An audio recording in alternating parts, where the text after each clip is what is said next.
Hello, my name is Marshall Rosenberg. I'm grateful for the attention you're giving me, and I'd like to, in response, share with you some things I've learned about how to connect with other people that have been very precious to me, and I'm delighted at how many people around the world tell me that it's been valuable for them as well.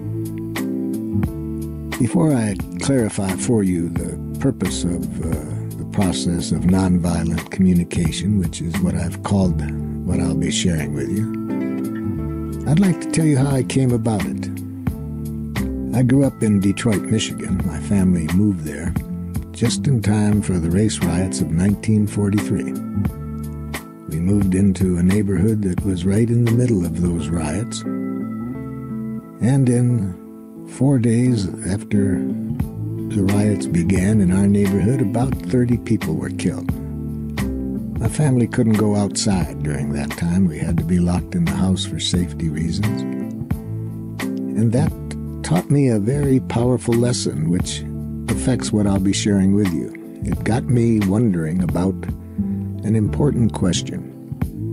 What gets into people? What gets into us that enables us to enjoy violence, to engage in violence toward one another because of things like skin color, names, religions? This, of course, was very frightening to me as a young boy, and it hasn't become less frightening to me since then. And over the years since, I have been very interested in studying what gets into us that leads us in that direction.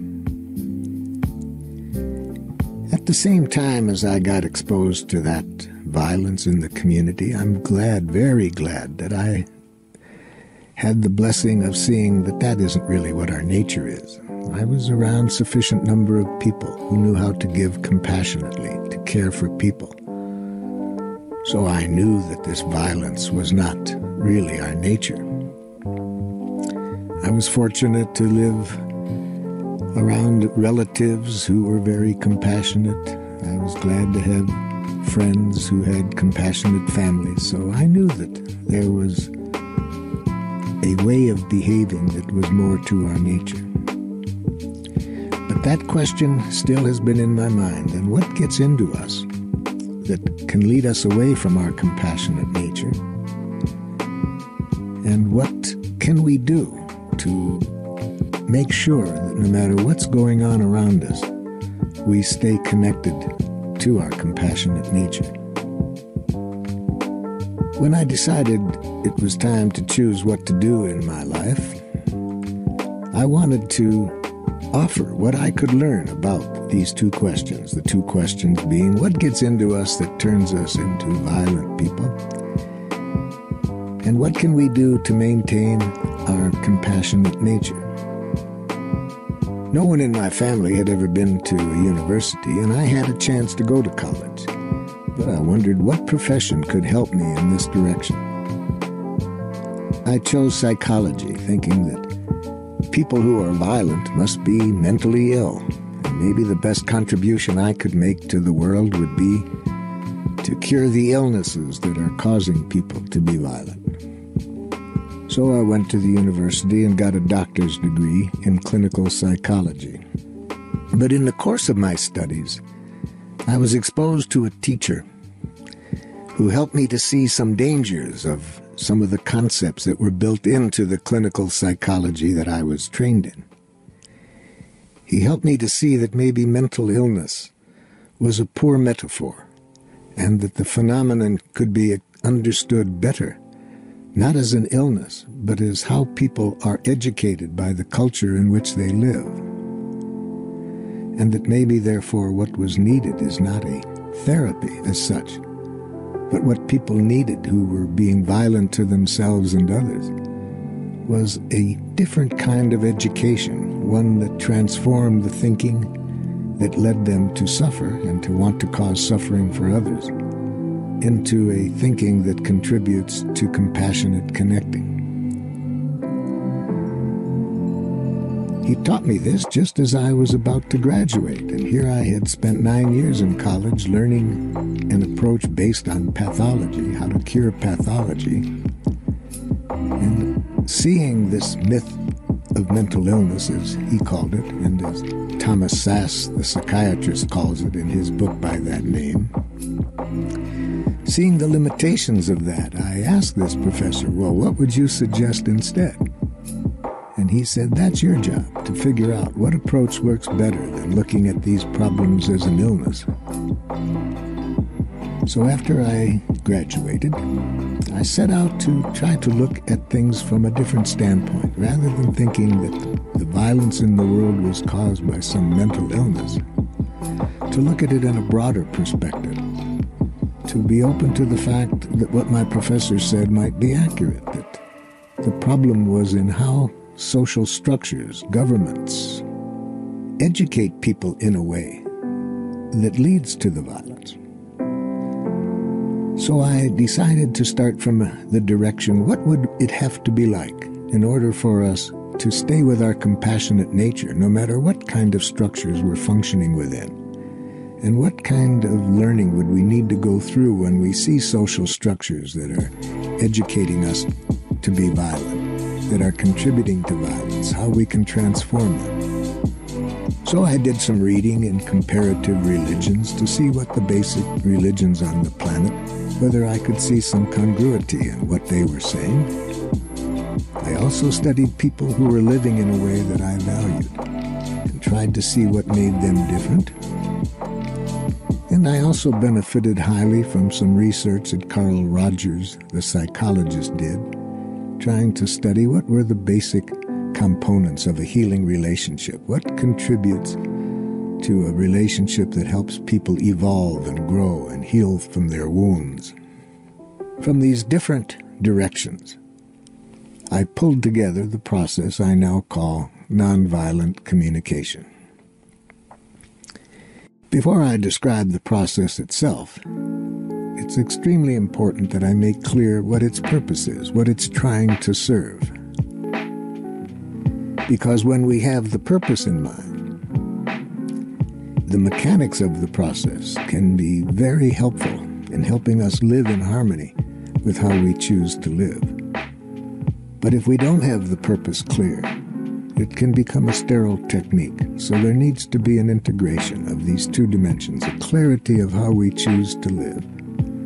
And then the mechanics of nonviolent communication will make more sense and then be used in a way that's with more integrity.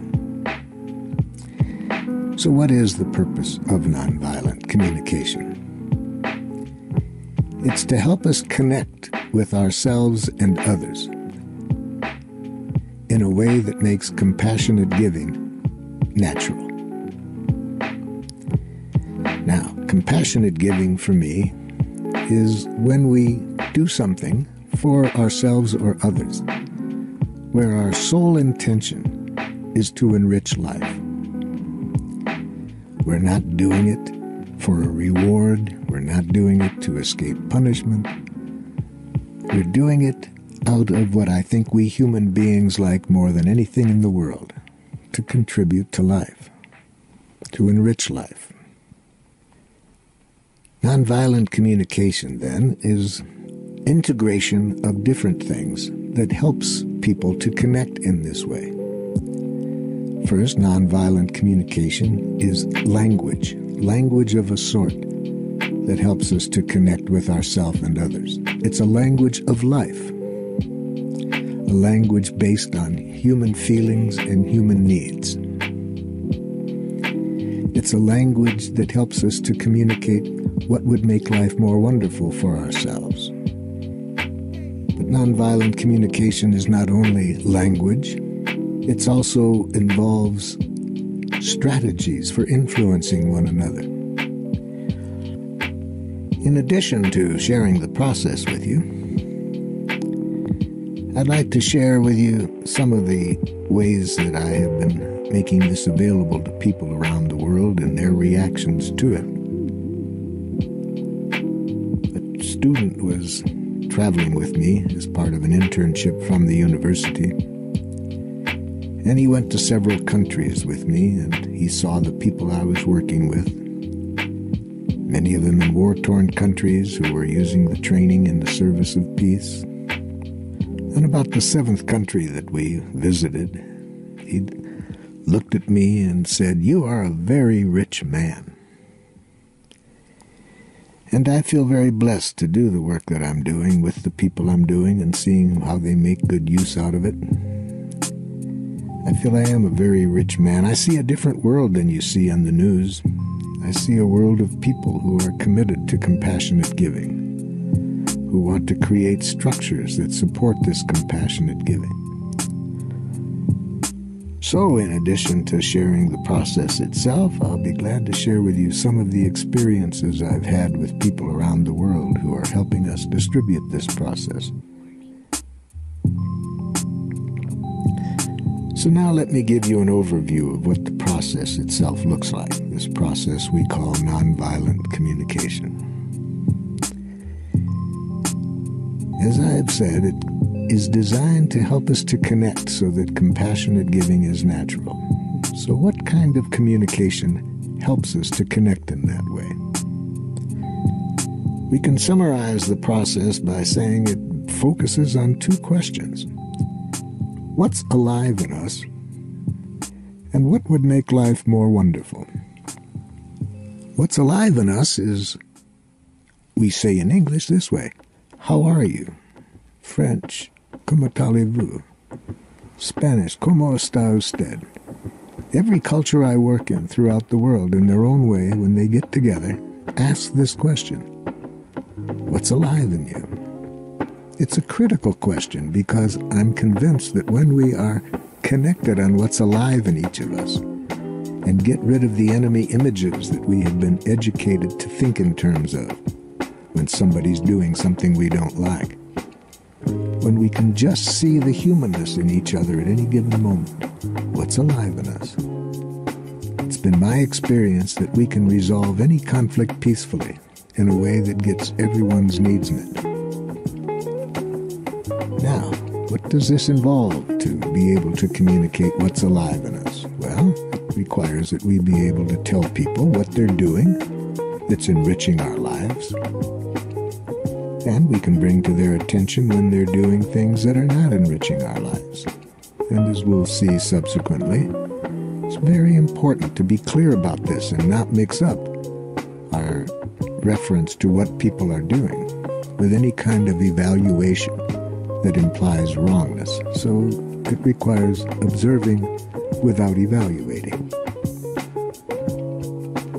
Another important part of expressing what's alive in us is to speak from the heart, to speak what is going on inside of us in relationship to what is happening outside of us. And the best way I've found of doing this is to develop a literacy and consciousness of feelings and needs. Our needs are life in action. If we're disconnected from our needs, we're not really alive.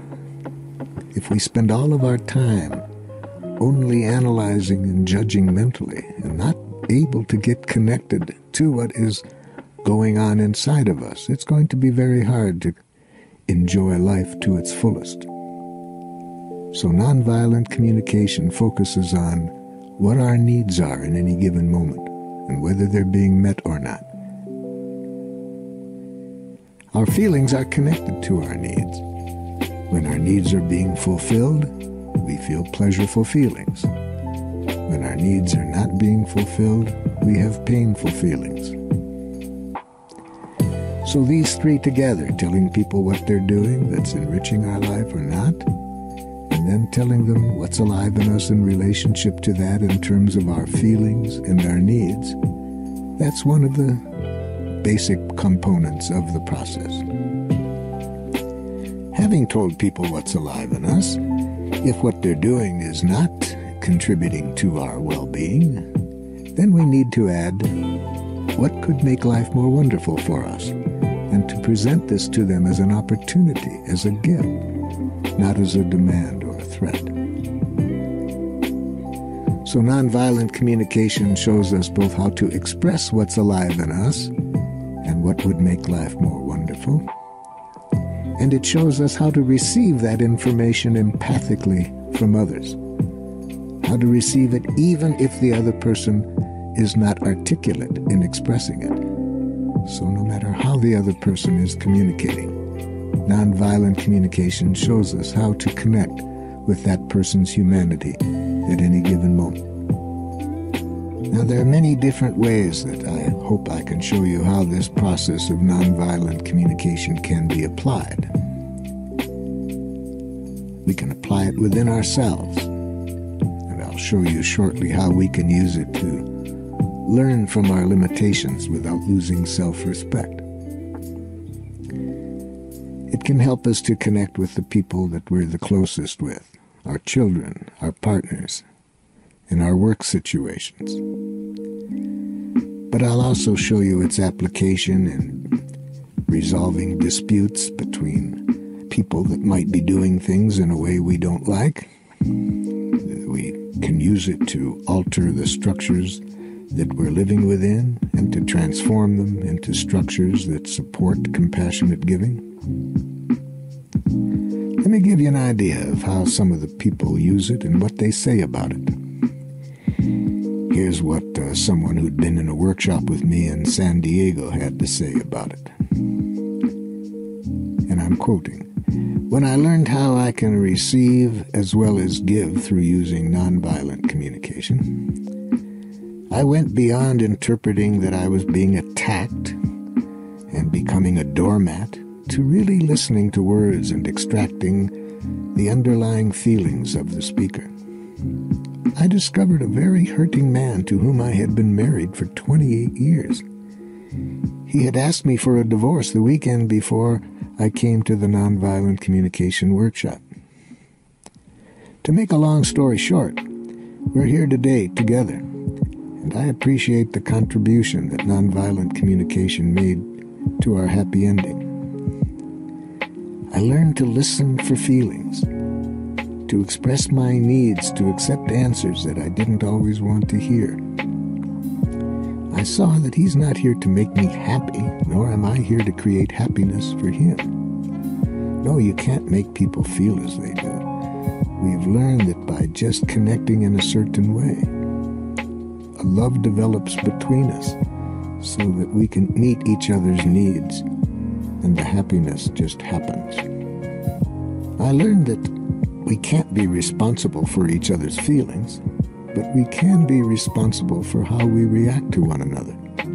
And if we connect with this kind of consciousness, we'll end up both getting our needs met, and the happiness flows from that.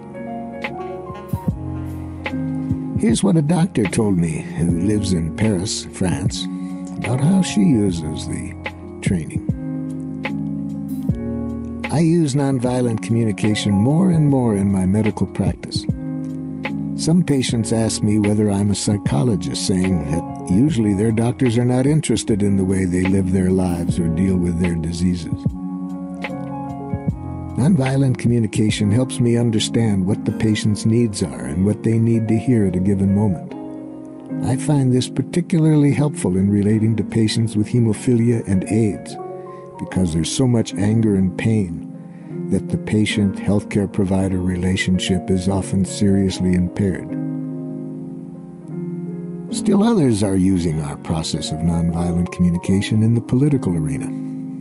A French cabinet member visiting her sister remarked how differently the sister and her husband were communicating and responding to each other. Encouraged by their descriptions of nonviolent communication, she mentioned that she was scheduled the following week to negotiate some sensitive issues between France and Algeria regarding adoption procedures. Though time was limited, we dispatched a French-speaking trainer to Paris to work with the cabinet minister. She later attributed much of the success of her negotiations in Algeria to her newly acquired communication techniques. Worldwide, nonviolent communication now serves as a valuable resource for communities facing violent conflicts and severe ethnic, religious, or political tensions. the spread of nonviolent communication and its use in mediation by people in conflict in Israel, the Palestinian Authority, Nigeria, Rwanda, Sierra Leone, and elsewhere, have been a source of particular gratification for me. My associates and I were once working with Serbians and Croatians during the war there. I brought them to the neutral country for doing this work. The first few days, enormously painful. To help them to get past the enemy images and see the humanness in one another. How wonderful, as the training progressed, to hear progressive rings of laughter in their voices, as they shared their profound gratitude and joy for having seen how nonviolent communication could translate their enemy images of the other side and help them see the humanness of each other. And I'm pleased to see what these people have done with the training since in their countries, in helping the people to get past the kind of thinking that leads us to see enemies. I feel blessed to be able to travel throughout the world teaching people this process of communication and seeing them empowered in the ways that they are. And now I'm pleased to be able to share this with you. Before getting into describing some of the mechanics in greater detail for you, in a way that I hope will help you to integrate the mechanics into your life, I'd like to first identify some communication that unfortunately many of us have been taught that I think blocks compassion, that blocks the connection necessary for us to connect with others in a way in which everybody's needs can get met. One of the most destructive kinds of communication that I was taught and that I see other people being taught is how to evaluate one another using moralistic judgments that basically focus on rightness and wrongness. Now, when I question these kind of judgments, people often think I'm talking about not having any judgments at all. What I hope to show is that I do recognize that we need to judge, but there's a radically different way of judging than going up to our head and judging people as right, wrong, good, bad, normal, abnormal, stupid or intelligent, attractive or ugly. Nonviolent communication suggests evaluating with a language of life, not a language in which we sit in judgment of one another. So, nonviolent communication judges, but judges from the standpoint of, is this behavior serving life or not? It doesn't judge from a position of whether this other person deserves to be rewarded or punished. The Sufi poet Rumi once wrote, "Out beyond ideas of right and wrongdoing, there is a field. I'll meet you there." It's in that place that nonviolent communication helps us to live. It's quite a different world than this world of right-doing and wrongdoing, in which we decide whether the person deserves to suffer or deserves to be rewarded. In the world that Rumi is talking about, we see that compassionate giving is what is our nature and which is the most fulfilling way for us to live. Long before I reached adulthood, I had already learned to communicate in the impersonal moralistic judgments. These do not require us to reveal what's alive in us. They simply require us to judge people. When I encountered people or behavior I either didn't like or didn't understand, I was educated to react in terms of their wrongness. If my teachers assigned a task I didn't want to do, they were mean or unreasonable. If somebody pulled out in front of me in traffic, I might react by thinking or saying, "You idiot." When we speak this language, we think and communicate in terms of what's wrong with others for behaving as they do, or what's wrong with ourselves for behaving as we do. Our attention is focused on classifying, analyzing, and determining levels of wrongness, rather than on whether life is being served or not.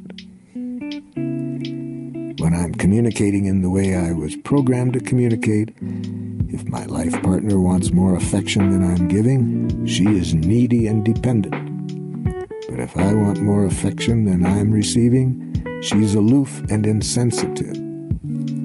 If my partner is more concerned about details than I am, she's picky and compulsive. On the other hand, if I'm more concerned about details than she is sloppy and disorganized. It's my belief that all such analyses of other human beings are tragic expressions of our own values and needs. They're tragic because when we express our values and needs in this form, we increase defensiveness and resistance to them among the very people whose behaviors are of concern to us. Or if they do agree to act in harmony with our values because they concur with our analysis of their wrongness, they will likely do so out of fear, guilt, or shame. And we pay dearly, I'm convinced, when people respond to our needs, not out of desire to give from their heart, but out of fear, guilt, or shame. Sooner or later, we will experience the consequences of a diminished goodwill on the part of those who comply with our needs out of this sense of worrying about punishment or some kind of guilt inducement. Further, each time others associate us in their minds with guilt or fear or shame, we decrease the likelihood of their responding compassionately to our needs and values in the future. The relationship between language and violence is the subject of psychology professor O.J. Harvey's research at the University of Colorado. He took random samples of pieces of literature from many countries over the world and tabulated the frequency of words that classify and judge people. His study shows a high correlation between the frequent use of such words and incidences of violence. It doesn't surprise me to hear that there is considerably less violence in cultures where people think in terms of human needs than in cultures where people label one another as good or bad, right or wrong, normal or abnormal.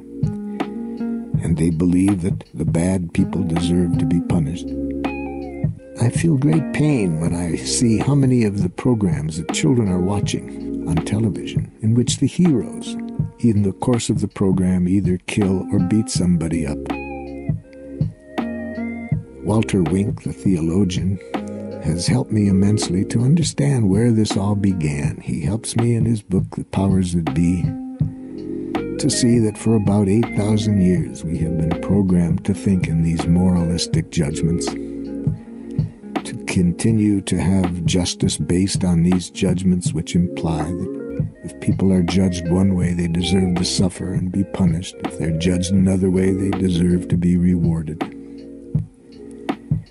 There is another way, and I'm glad that we'll have a chance to explore this as we go along. This other way being, let's not judge each other right or wrong. Let's connect in a way in which we continue to enjoy contributing to one another's well-being. Now, I'd like to outline for you some other ways in which we have been educated to communicate and influencing each other that I'm sad about, that I think contribute to great pain. Another one is making comparisons between ourselves and other people. Dan Greenberg, in his book, How to Make Yourself Miserable, demonstrates through humor the insidious power that comparative thinking can have over us. He suggests that if readers have a sincere desire to make life miserable for themselves, they might learn to compare themselves to other people.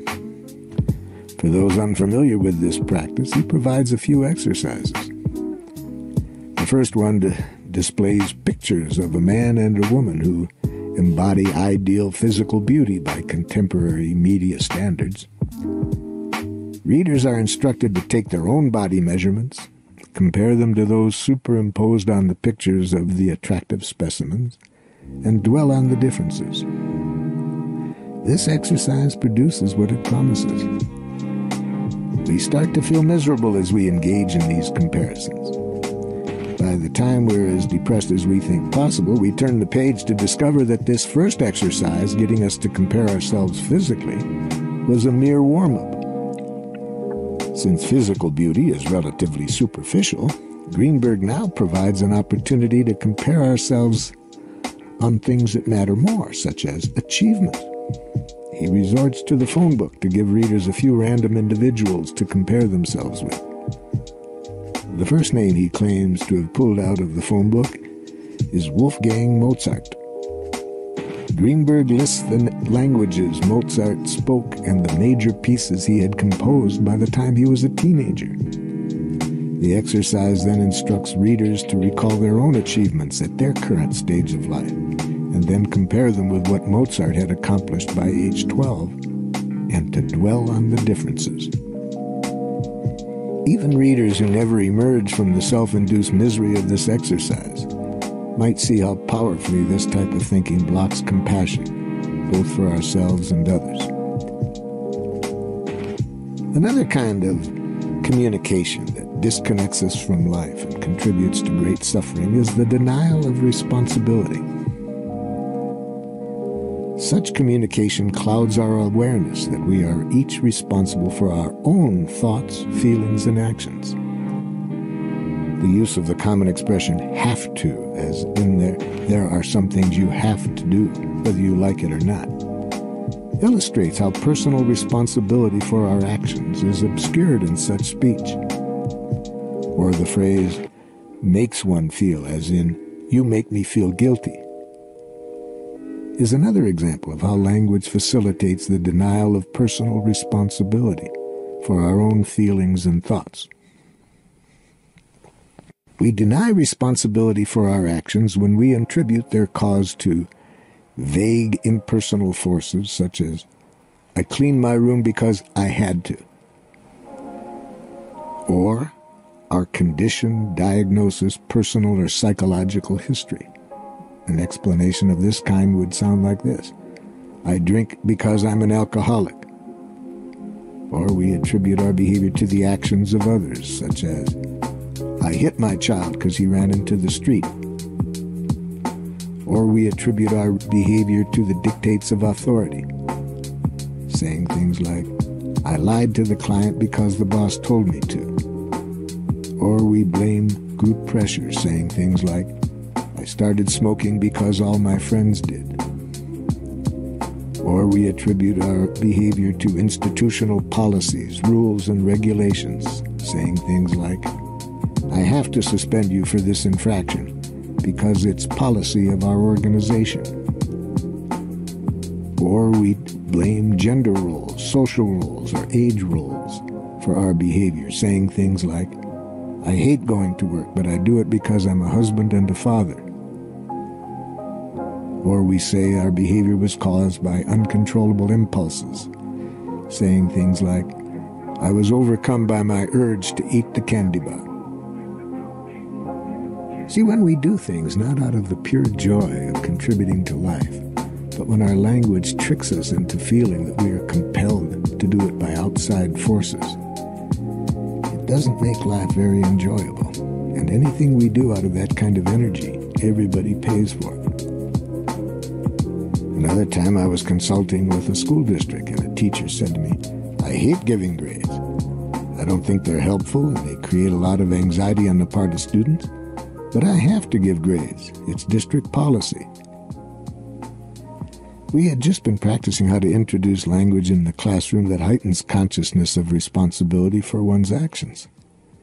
I suggested that the teacher translate the statement, "I have to give grades because it's district policy," to "I choose to give grades because I want," and then I asked her to fill in that blank. "What are you wanting that makes you give the grades?" She answered without hesitation, "I choose to give grades because I want to keep my job."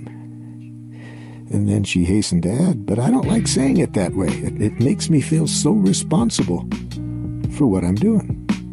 I told her, "That's why I want you to do it that way."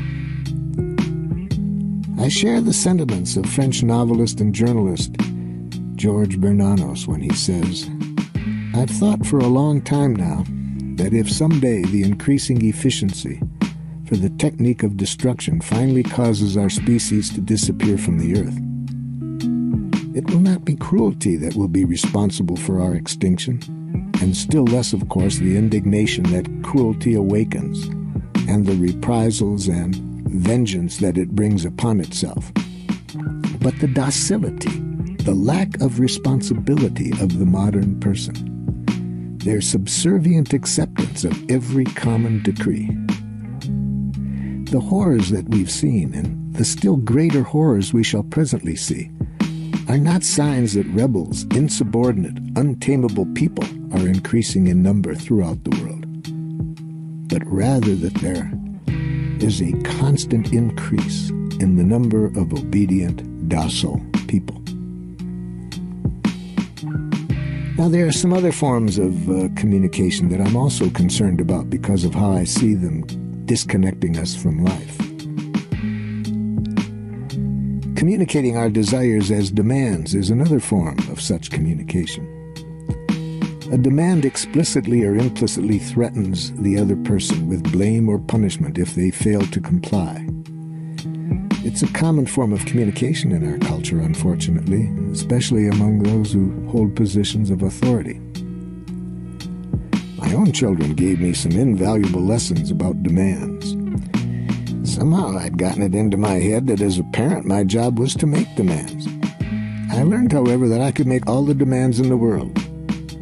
But this still couldn't make the children do what I wanted them to do. This is a humbling lesson in power for those of us who believe that because we're a parent, teacher, or manager, our job is to change other people and make them behave. So here were my children letting me know that I couldn't make them do anything. All I could do was make them wish they had. Then they taught me another lesson, that any time I would make them wish they had, they would make me wish I hadn't made them wish they had.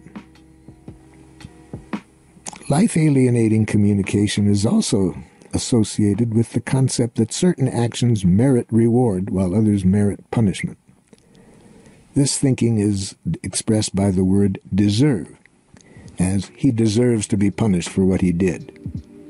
It assumes badness on the part of people who behave in certain ways and calls for punishment to make them repent and change their behavior.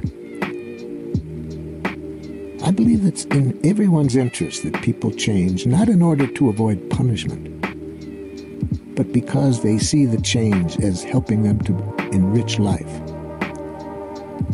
I've just outlined some ways of communicating that I would suggest that we transform: moralistic judgments of others, statements that deny responsibility for our actions, statements that blame our feelings on others. I'd also like to suggest that if we use punishment and reward to motivate other people, I'm concerned about that. I'm confident we wouldn't use punishment and reward as means of influencing people if we ask ourselves two questions. Question 1, what would we like the other person to do differently? Now, if we ask only that question, it makes punishment seem like an effective strategy, because we can probably all think of times when we have been influenced to do something out of a threat of punishment, or we have been able to get other people to do things out of a threat of punishment. But if we add to this question, what do we want other people to do differently? We add this question, what do we want their reasons to be for doing what we are requesting that they do? I think it will become obvious to us that punishment is a losing game. Punishment reinforces the idea of violence as a way of getting what we want from other people. When people do things out of a threat of punishment, we become a source of punishment, and the more people associate us in that way, the harder compassionate giving is for them to engage in. Now, that's not easy for people to consider giving up punishment, because they have this idea that unless we have punishment, we'll have social disorder, people will just do whatever they want to do, we'll have chaos, anarchy. They don't realize that there are other ways of keeping social order beside the threat of punishment. But even though they can somehow see that punishment leads to more violence, it's hard for them to see the problem with rewards. It looks to them like rewarding people for doing what we want is a natural way of doing things. But here again, in nonviolent communication, we would like people to do things because of the intrinsic, the basic value of doing it in terms of how it enriches life.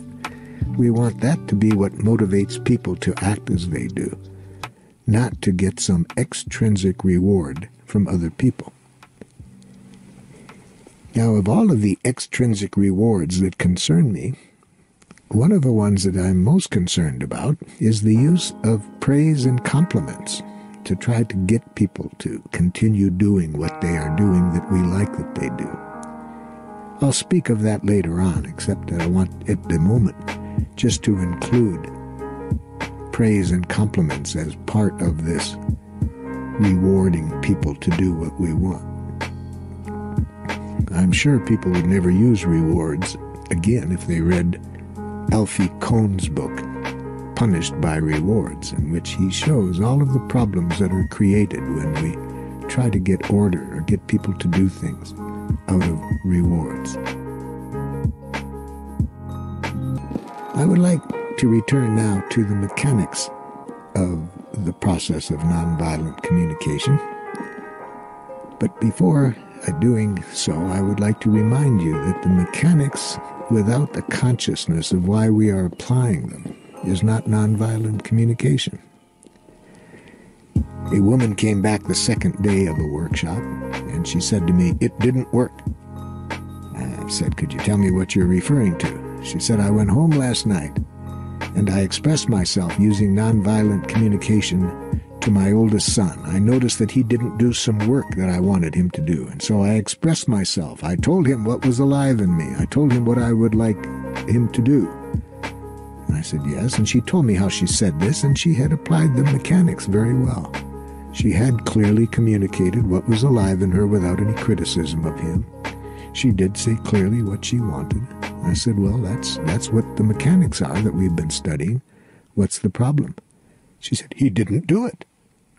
"Ah," I said, "I can see I didn't make clear that we have to have a different intention than that." She said, "What do you mean?" I said, "It's never our intention in using nonviolent communication to get people to do what we want them to do." She said, "Oh, so I'm just supposed to be permissive and let him do whatever he wants to do?" No, that's not our intention either, to deny our own needs or to leave things go. I had to remind her that the intention is to create the quality of connection necessary for everyone's needs to get met compassionately. So let's keep that in mind now as we look at some of the basic mechanics of the process of nonviolent communication. I said earlier that we want to be able to express what's alive in us, and at times this requires letting people know exactly what they're doing that is either meeting our needs or is not meeting our needs. In other words, to make a clear observation of their actions, and we want to do this without mixing in any evaluations. Observations are an important element in nonviolent communication. However, when we mix up observation and evaluation, we decrease the likelihood that others will hear our intended message. Instead, they're apt to hear criticism and thus resist what we're saying. Now, I hope you don't hear from this that I'm suggesting that we give up evaluating the other person. No, we need to judge people's behavior. We need to judge our behavior and others continually about whether it's serving life or not.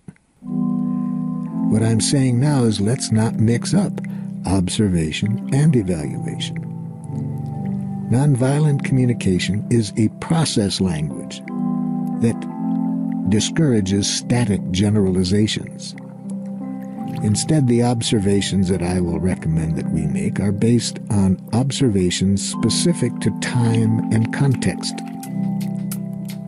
The Indian philosopher Jaddu Krishnamurti once remarked that observing without evaluating is the highest form of human intelligence.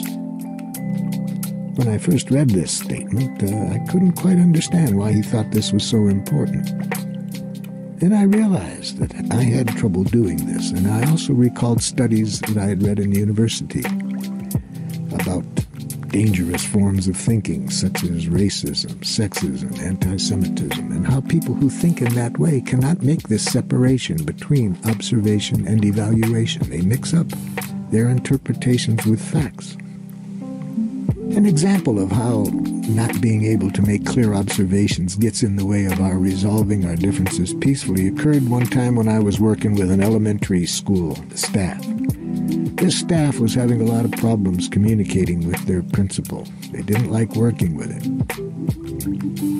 The tension in the school was so great that parents were making complaints about the atmosphere in the school, so the superintendent asked if I could help out, and the plan was I would meet first with the staff and find out what was bothering them, and then get them together with the administrator. So in the time that I was with the teachers, I asked them this question to begin with. I said, it's been brought to my attention that you and the school administrator are not getting along too well.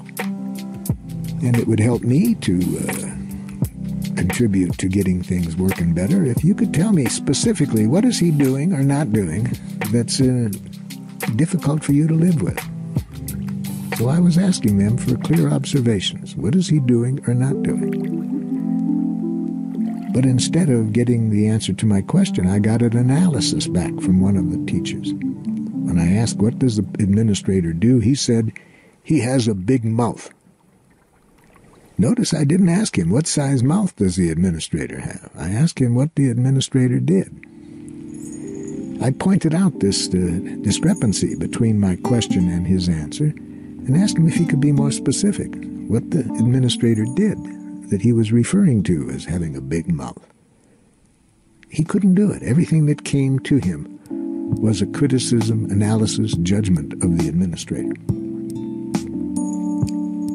A teacher nearby, seeing him struggle with this, says, well, I know what he's talking about. I said, well, fine, help him out. What does the administrator do? And this second person said, he talks too much.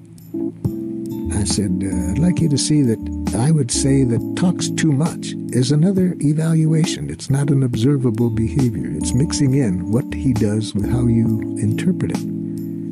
I'm confident we'll be able to communicate a lot better if we can begin communication with him by being specific.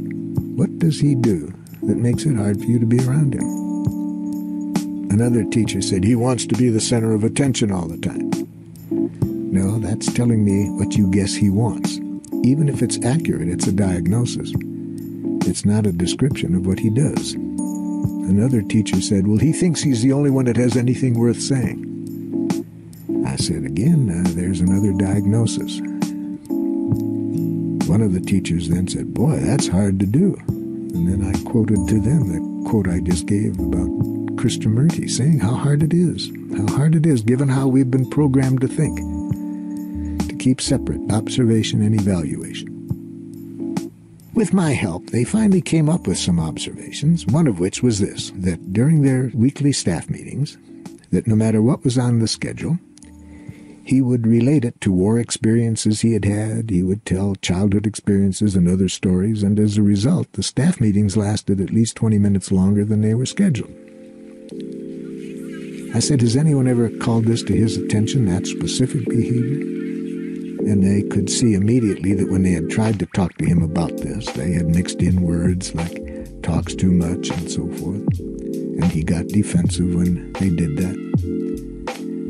So I suggested we meet with him and they try to be specific in this meeting about what he does that they don't like.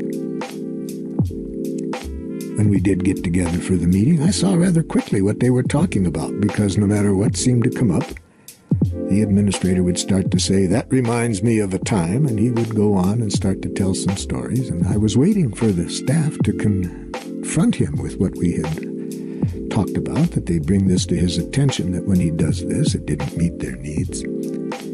But instead of people communicating verbally with him, I saw a lot of nonverbal communication going on. People rolled their eyes, and looked at each other, poked each other in the ribs as though to communicate their egos again.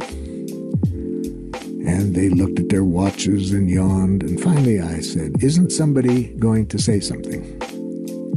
There was a painful silence for a moment, and then the gentleman who spoke up in our first meeting looked at the administrator and said, you have a big mouth.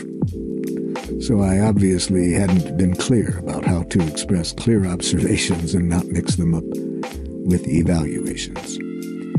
But with my help, they did clearly let him know what he did that they didn't like, and he was very glad to get that information. He was just unaware that that was bothering people to this degree. Now let me give you some other examples of what happens when we mix up these two things. For example, the use of the verb to be without indication that the evaluator accepts responsibility for the evaluation is an example of this. For example, if someone says, "You're too generous." If we were to separate observation and evaluation, this might sound like this. "When I see you give all your lunch money to others, I think you're being too generous." Now that at least separates observation and evaluation. I'll later suggest, however, that instead of telling people what we think of them, it would be more powerful to tell them what our needs are that aren't being met. Another kind of confusion of observation and evaluation is when we use verbs with evaluative connotations, like if we say, "Doug procrastinates." If we separate observation from evaluation, it might sound like this. "Doug only studies for exams the night before." Another confusion of observation and evaluation comes with the implication that one's inferences about another person's thoughts, feelings, intentions, or desires are the only ones possible. For example, if we say about somebody, "She won't get her work in." If we separate observation from evaluation, that might sound like this. "I don't think she'll get her work in." Or we just make a quote. "She said, I won't get my work in." Another confusion of observation and evaluation is when we see a confusion of prediction with certainty. That might sound like this. "If you don't eat balanced meals, your health will be impaired." Separating observation from evaluation, we might say, "If you don't eat balanced meals, I fear that your health may be impaired." Another confusion comes with a failure to be specific about reference. That would sound like this. "Minorities don't take care of their property." That would be said this way if we separate observation and evaluation. "I've not seen the minority family living next door to me shovel the snow on their sidewalk." Another confusion comes from the use of words denoting ability without indicating that an evaluation is being made. That might sound like this. "Hank Smith is a poor soccer player." Separating observation and evaluation, it might sound like, "Hank Smith has not scored a goal in 20 games. And then we have the use of adverb and adjectives in ways that do not signify an evaluation has been made. That would sound like, "Jim is ugly." If we say it in harmony with nonviolent communication, we might say, "Jim's looks don't appeal to me." Sometimes the words always, never, ever, and so forth get us into trouble when they're used as exaggerations. For example, if we say to somebody, "You're always busy," I think we could say that better by saying, as often as when I want to talk to you, you tell me you're busy, I get frustrated.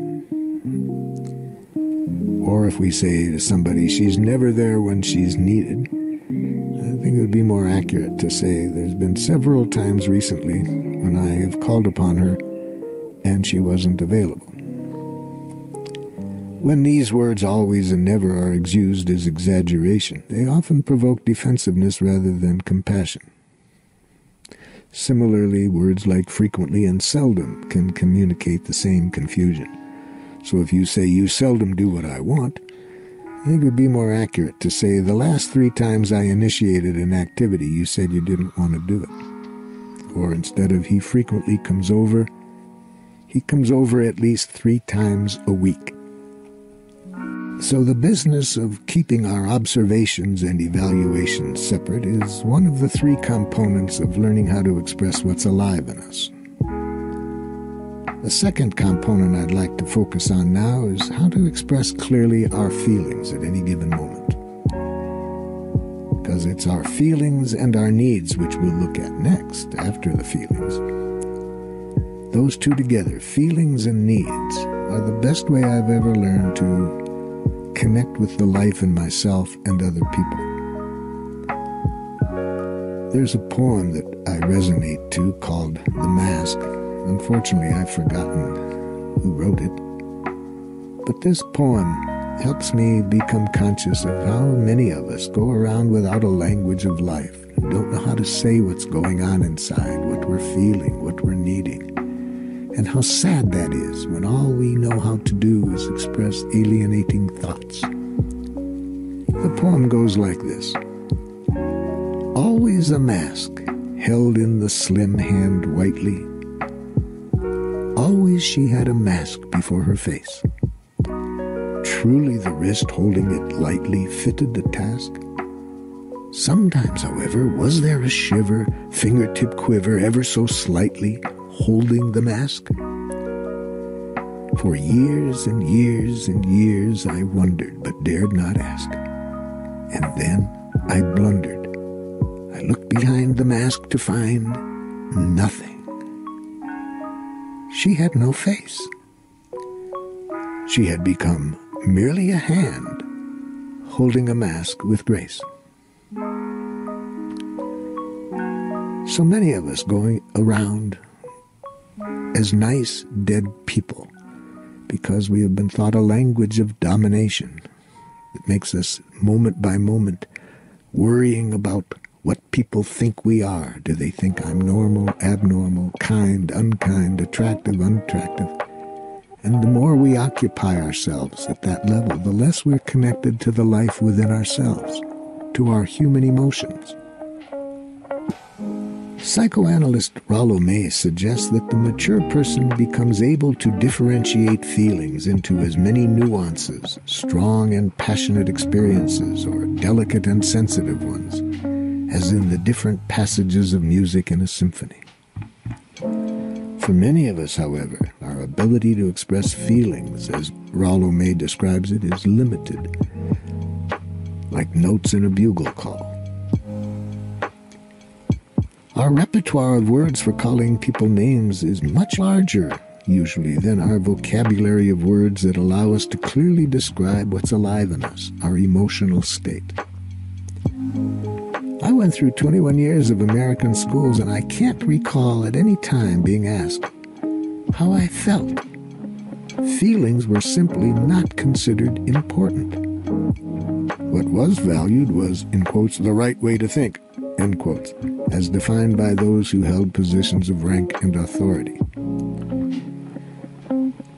Too often, in my experience, we are trained to be other-directed, rather than to be in contact with ourselves. We learn to be up in our head wondering, what is it that others think is right for me to say and do? An interaction I had with a teacher when I was about 9 years old demonstrates how alienation from our feelings can begin. Once I was hiding in a classroom after school was over. It was an hour and a half after school was over. And I was hiding because there were a group of students outside that wanted to punish me because I was Jewish. The teacher found me hiding in the classroom, and she was surprised to see a student still in the school an hour and a half after school was over. She didn't know I was trying to outwait those that were waiting outside for me. And she said, "What are you doing in here? Get out, you're not supposed to be in school this late." And I said, "Those boys outside are waiting to beat me up." She says, "But school is over, you have to go out now." I said, "But I'm afraid." And she said, "Boys don't get afraid." A few years later, I received further reinforcement of this kind of thinking through my participation in athletics. It was typical for coaches to value athletes willing to give their all and continue playing no matter how much physical pain they were in. I learned the lesson so well I once continued playing baseball for a month with an untreated broken wrist. At a nonviolent communication workshop, a college student spoke about a roommate who played the stereo so loudly it kept him awake. When I asked him to express how he felt when this happened, the student replied, "I feel it isn't right to play music so loud at night." I pointed out that when he followed the word feel with the word that, he was expressing an opinion but not revealing his feelings. I asked him to try again to express his feelings. He responded, "I feel when people do something like that, it's evidence of a personality disturbance."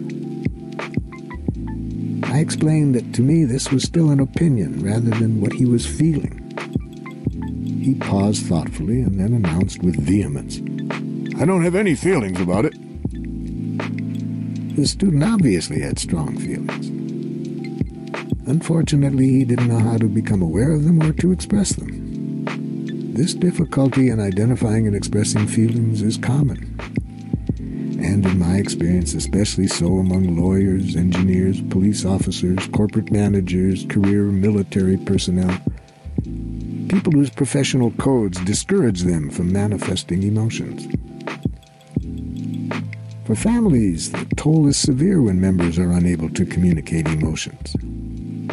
Country and Western singer Reba McEntire wrote a song after her father's death entitled it, "The Greatest Man I Never Knew." In so doing, she undoubtedly expressed the sentiments of many people who were never able to establish the emotional connection they would have liked with people in their families. I regularly hear statements like, "I wouldn't want you to get the wrong idea. I'm married to a wonderful man, but I never know how he's feeling." One such dissatisfied woman brought her spouse to a workshop, during which she told him, "I feel like I'm married to a wall." And the husband then did an excellent imitation of a wall. He sat mute. Exasperated, she turned to me and said, "See, this is what happens all the time. He sits and says nothing. It's just like living with a wall." I said, "It sounds to me like you're feeling lonely and wanting more emotional contact with your husband." She said, "Yes." And I said, "I'm afraid that when you tell him things like, 'I feel like I'm living with a wall,' notice you're not expressing your feelings when you say that. You're making a diagnosis, and diagnoses like that often lead to self-fulfilling prophecies." When she expressed herself as I suggested she do, by telling her husband how she feels, she says, "I feel frustrated when I need contact with you, and I don't know what you're feeling. Would you be willing to learn how to express your feelings more openly?" When he heard that, the wall turned into a real human being and started to open up and say that he wants to do that, but he would need some help because he didn't have much experience with knowing how to express his feelings. The benefits of strengthening our feeling vocabulary is evident not only in intimate relationships, but also in the professional world. I was once hired to consult with the members of a technological department of a large Swiss corporation, troubled by the discovery that workers in other departments were avoiding them. When asked why, employees from other departments responded, "We hate going there to consult with those people. It's like talking to a bunch of machines."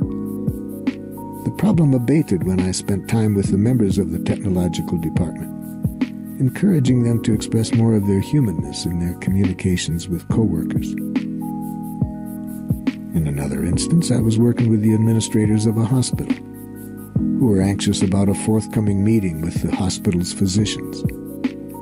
They wanted support for a project that the physicians had only recently turned down by a vote of 17-1. The administrators were eager to have me demonstrate how they might use nonviolent communication when approaching the physicians.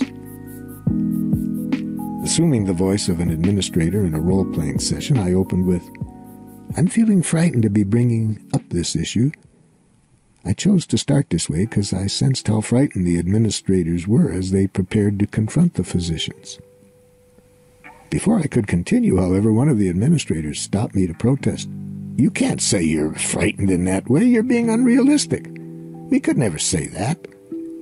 When I asked why an admission of fear seemed so impossible, he replied without hesitation, "If we admitted we're frightened, they'd pick us to pieces." His answer didn't surprise me. I've often heard people say how they cannot imagine ever expressing feelings at their workplace. I was pleased to learn, however, that one of the administrators did decide to risk expressing his vulnerability at the dreaded meeting. Instead of his customary manner of appearing strictly logical, rational, and unemotional, he chose to state his feelings together with reasons for wanting the physicians to change their position. He noticed how differently the physicians responded to him. In the end, he was amazed and relieved when, instead of being picked to pieces, as he had expected might happen, they reversed their previous position, voting 17-1 now to support the project.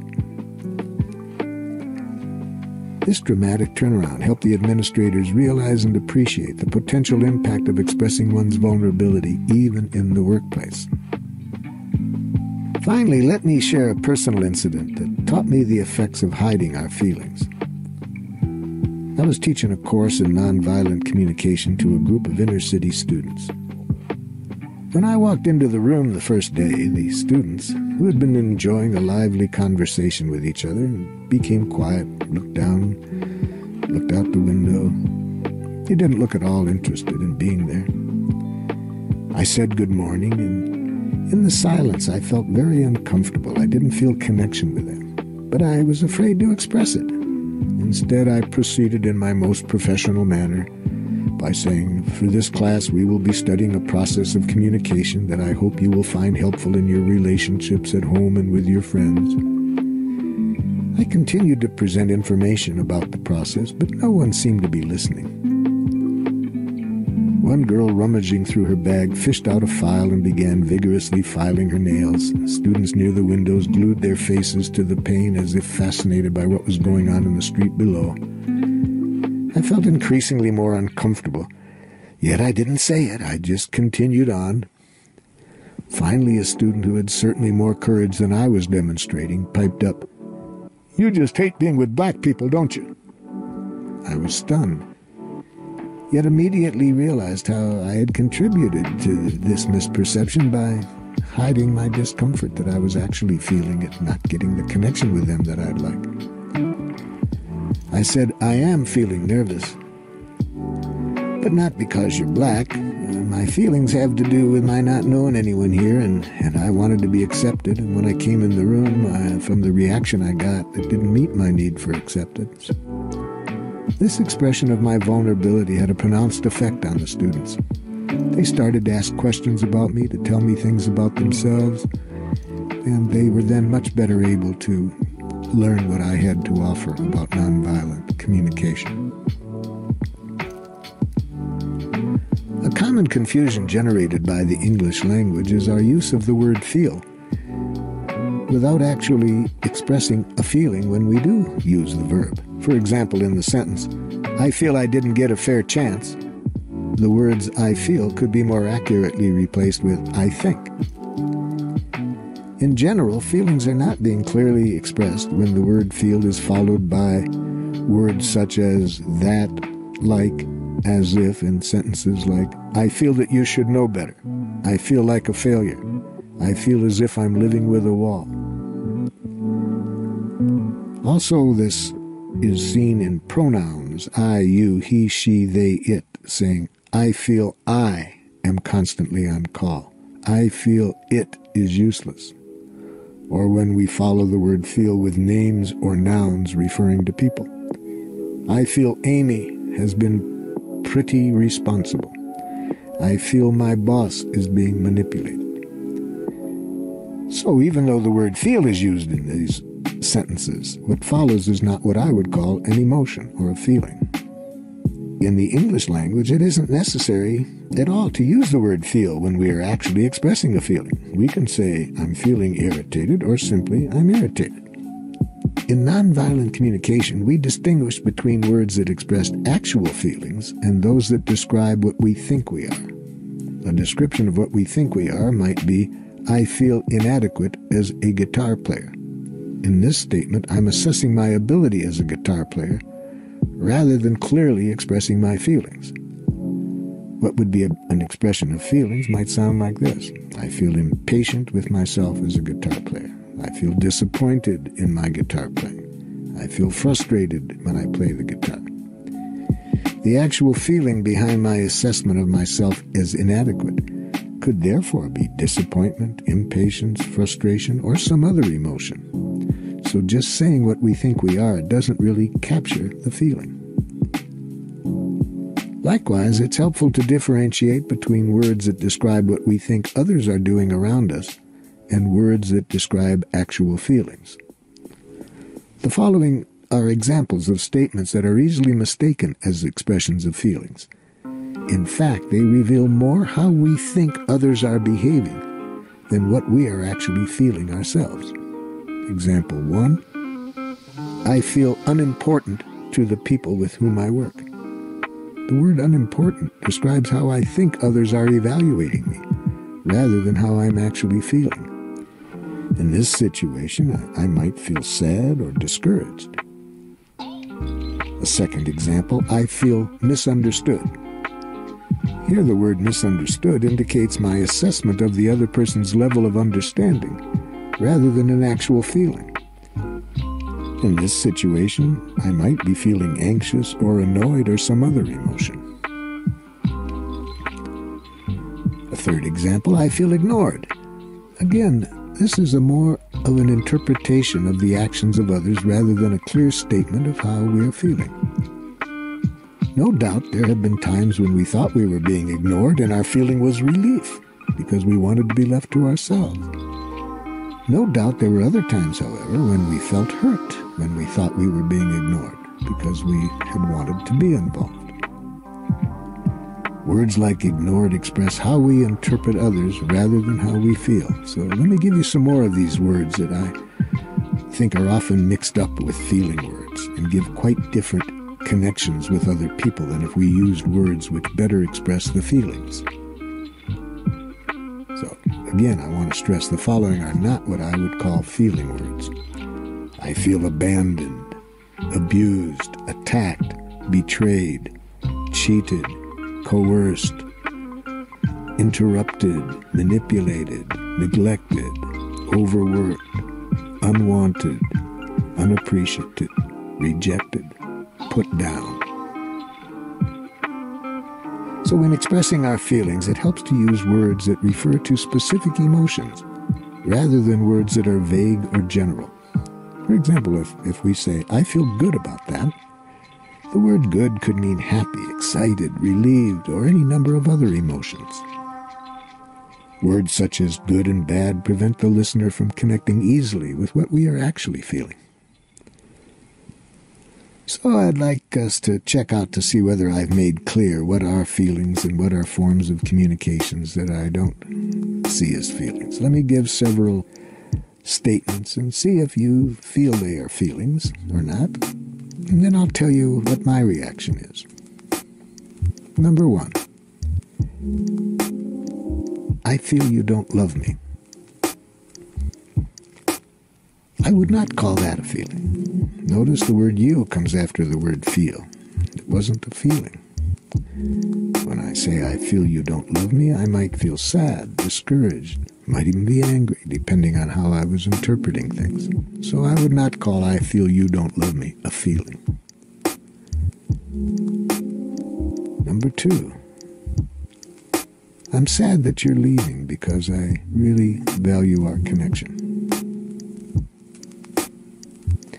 I would call this a feeling because of the word sad. Number 3. I feel scared right now. My need for connection is being threatened. I would say a feeling is expressed there by the word scared. Number 4. When you don't greet me, I feel neglected. I would not call that sentence one in which a feeling was expressed because the word neglected is for me not an emotion, it's more an interpretation. I would have preferred it to be sounding something like this. When you don't greet me, I feel sad, hurt, discouraged. Number 5, I'm happy that you can come to my party. I'd say a feeling was expressed here, happy. Number 6, you're disgusting. No, of course I wouldn't call this a feeling. That's a diagnosis of the other person. If I said I feel disgusted right now because my needs aren't getting met, that's different for me than you're disgusting. Number 7, I feel like hitting you. I would not call that a feeling. That tells me what the person has an image of doing. But I don't know whether that person's scared and wanting to protect themselves by hitting the others, whether they're angry. Could be other feelings as well. Number 8, I feel misunderstood. I wouldn't call misunderstood a feeling. It's one of those words, it's more for me a diagnosis of the other person.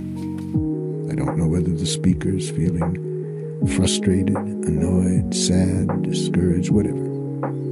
Number 9, I feel good about what you did for me. Here the word good is more vague than I would like it to be. I would like us to have a richer vocabulary than that. I would like it to have been expressed like I feel deep gratitude, or I feel pleasure, or I feel happy. Not a vague word like good. Number 10, I'm worthless. I would call that a self-judgment, not a feeling. I would have preferred the person to express the feeling more clearly. If they had been feeling, I feel depressed, I would have preferred that. I feel frustrated, discouraged. Now, as important as feelings are, we don't want to just express our feelings. If I say I'm feeling irritated, it's not enough. We don't want to just express our feelings without some other things connected to them. For example, anytime we express a feeling of discomfort, we want to connect that to the need which is the cause of the feeling. And we want to add a clear request of what we want from the other person that would alleviate our discomfort. In the next session, I'm going to talk about taking responsibility for our feelings. I hope now I have clarified the importance of feelings and how we need to have a good vocabulary of feelings and express them openly. But it's also important that we take responsibility for our feelings, that we in no way imply that what others say or do can ever make us feel as we do. We knew this probably when we were very young. You probably learned your own version of a rhyme that was said by the children in my neighborhood. It went like this: "Sticks and stones can break my bones, but names can never hurt me." Even at age 6, we had the awareness that we had a choice as to how we react to things, that other people's names could only hurt us depending on how we took it. But we probably lost that wisdom as we got exposed to people who tried to use guilt to manipulate us, who tried to get us to believe that our behavior could create their pain. We therefore started to take responsibility for their feelings. Now the word responsibility means response-able. We can only be responsible for that which we're able to control. We can't control how people interpret our behavior. Therefore, we're not responsible for their interpretations or the feelings that follow their interpretations. We are responsible for our behavior, for our intentions. Likewise, other people are responsible for their intentions in relationship to us. They are responsible for what they say or do. And we are responsible for how we take it. And how we take it will depend on how we feel. Therefore, our feelings are a result of what we choose to do. So we are responsible for our feelings. So in nonviolent communication, we follow any expression of feelings with the words, because I. I'm feeling hurt because I. I'm feeling pleased because I. Never, you make me feel, or I feel angry because you. No, always I feel because I. Now, developmentally, that's important, to be conscious that whatever feelings we have, it's a result of how we take things. So it's important to be conscious of what's going on in our head that creates our feelings. Unfortunately, we have been programmed to think in a way that what goes on in our head most of the time is not what's alive in us or others, but what's in our head much of the time are these moralistic judgments that have been programmed into us. These programmed judgments, they create the following feelings: anger, guilt, depression, and shame. So when we put our judgments outward and think that what other people are doing is sick, bad, stupid, inappropriate, etc., we're likely to feel angry. But then it's important for us to be conscious that it isn't what they did that makes us angry, it's how we took it. If we're feeling depressed, guilt, shame, it's not other people who make us feel that way. It's how we are interpreting ourselves that makes us feel those feelings. So it's very important to be conscious that it's how we're thinking that causes those kind of feelings. But when we communicate with others, we want to communicate not from those thoughts that we have about them. We want to communicate from life, from our needs. Therefore, we can use those feelings, anger, guilt, depression, and shame, to make us conscious that at that moment, we're really not connected to our needs. We're up in our head, analyzing in a judgmental way. So what we need to learn to do is quickly identify those judgments that are causing us to feel those anger, guilt, depression, shame, and to be conscious that behind those judgments, at the root of them, is always our needs. It's our needs that are the root. Unfortunately, we haven't been trained to go directly to the root. We've been trained to go up to our head. But we can go back now. We can see the need behind the judgment. And so in other sessions, I will be describing particularly how to handle anger and how to slow down and see the thoughts that are making us angry and how to connect with the needs. But for now, I'd like to just concentrate on how we can develop a rich vocabulary of needs and always express our feelings to others with reference to our needs.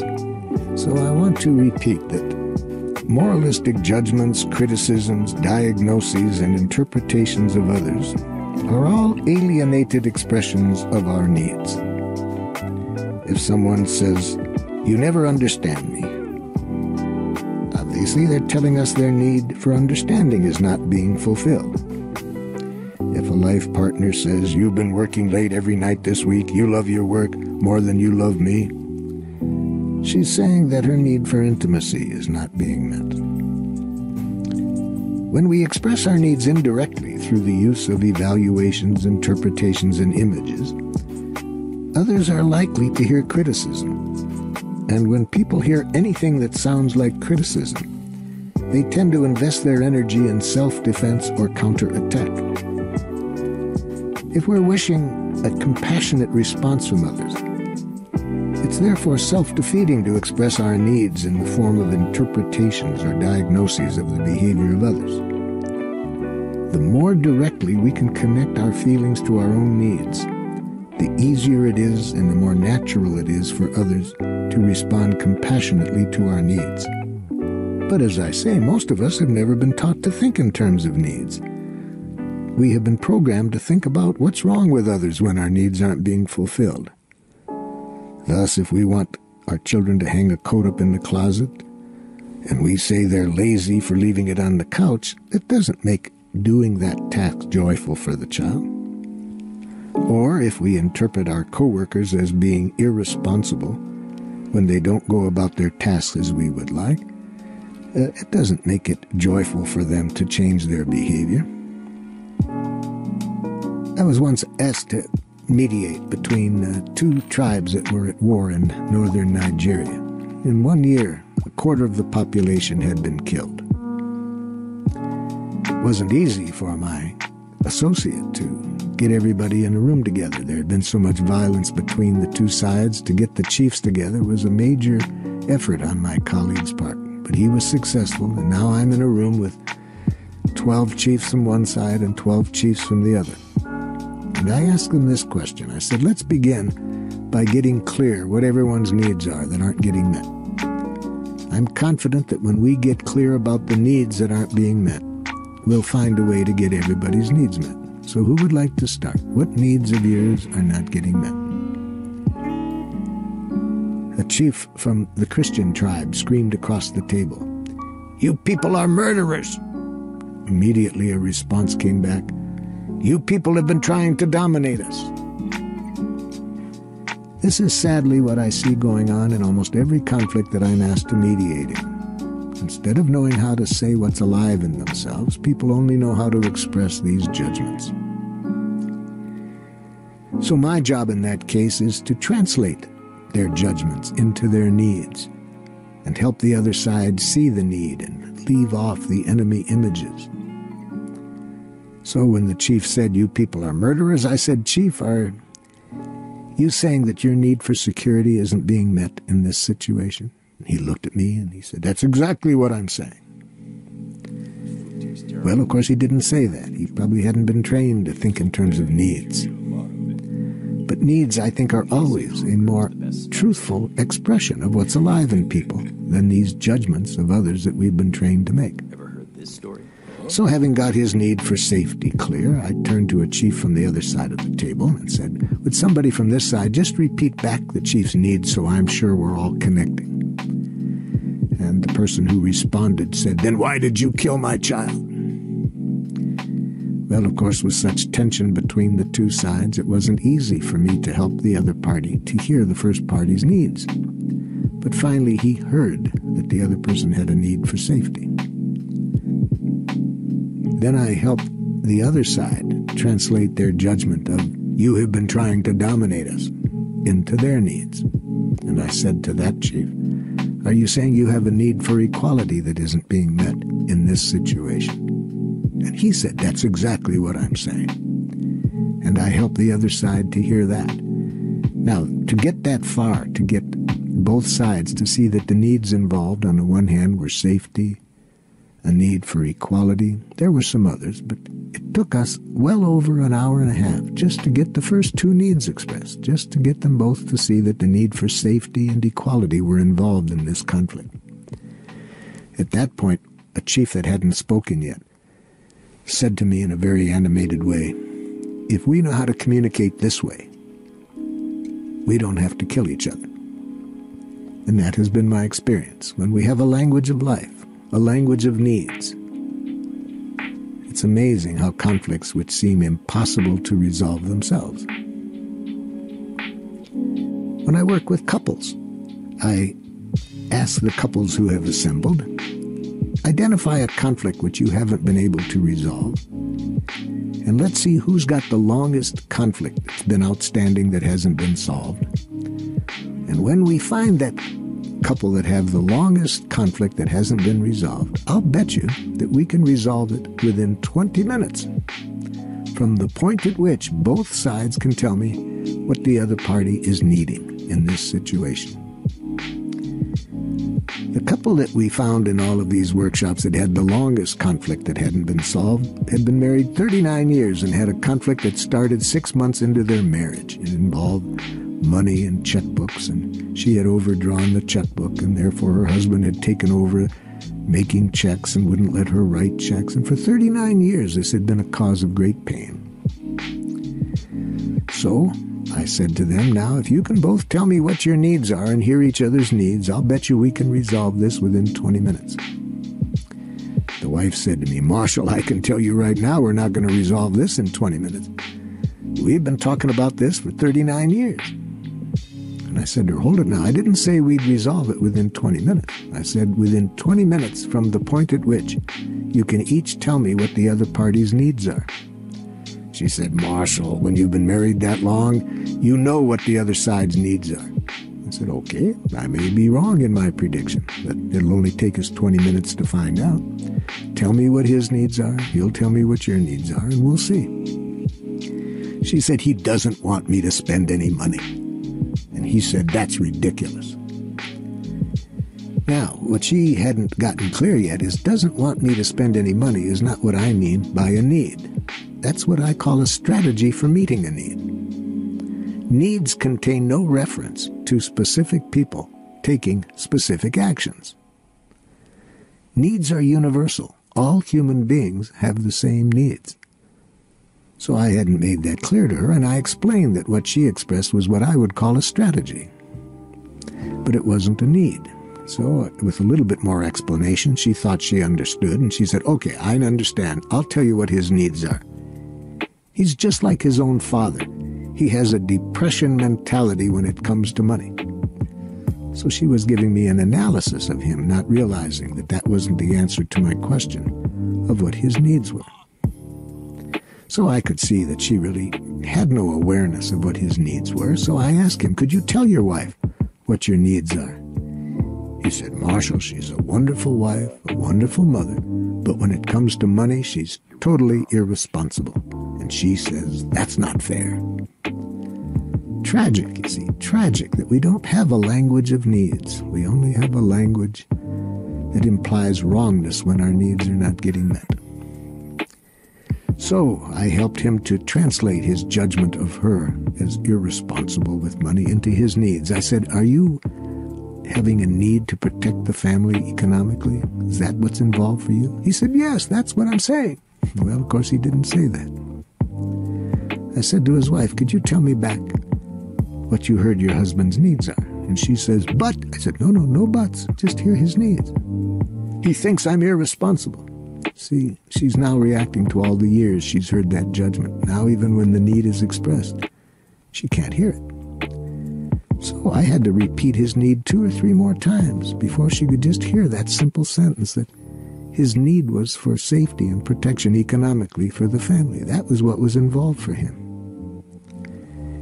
And then I helped her identify her need, which is she had a need to be trusted that she could learn how to handle money differently than she had handled it when she had overdrawn the checkbook a couple times when they were first married. So she had a need to be trusted that she could learn. And I said to the husband, could you repeat her need? And he said, we'll be out of money by then. So it wasn't easy for him to let go of his images of her and just hear her needs. When I finally got the two of them to hear each other's needs, which took well over an hour, then it didn't take 20 minutes to resolve the conflict to everybody's satisfaction. So learning a language of needs is critical, but it's not easy given how we have been programmed. The fortunate thing is we don't have that many needs. The economist Manfred Max Neef, whose whole system of economy is based on getting human needs met, his way of evaluating whether an economy is sound or not is the degree to which it meets everybody's needs.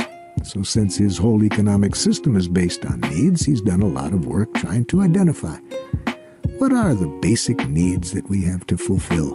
And we have to make sure everybody on the planet gets these needs fulfilled. And he comes up with the needs that I would word in my language. First, sustenance. You obviously have a need for things like food, shelter, protection from the elements, enough clothing to protect us and so forth. So let's call those needs just basic sustenance needs.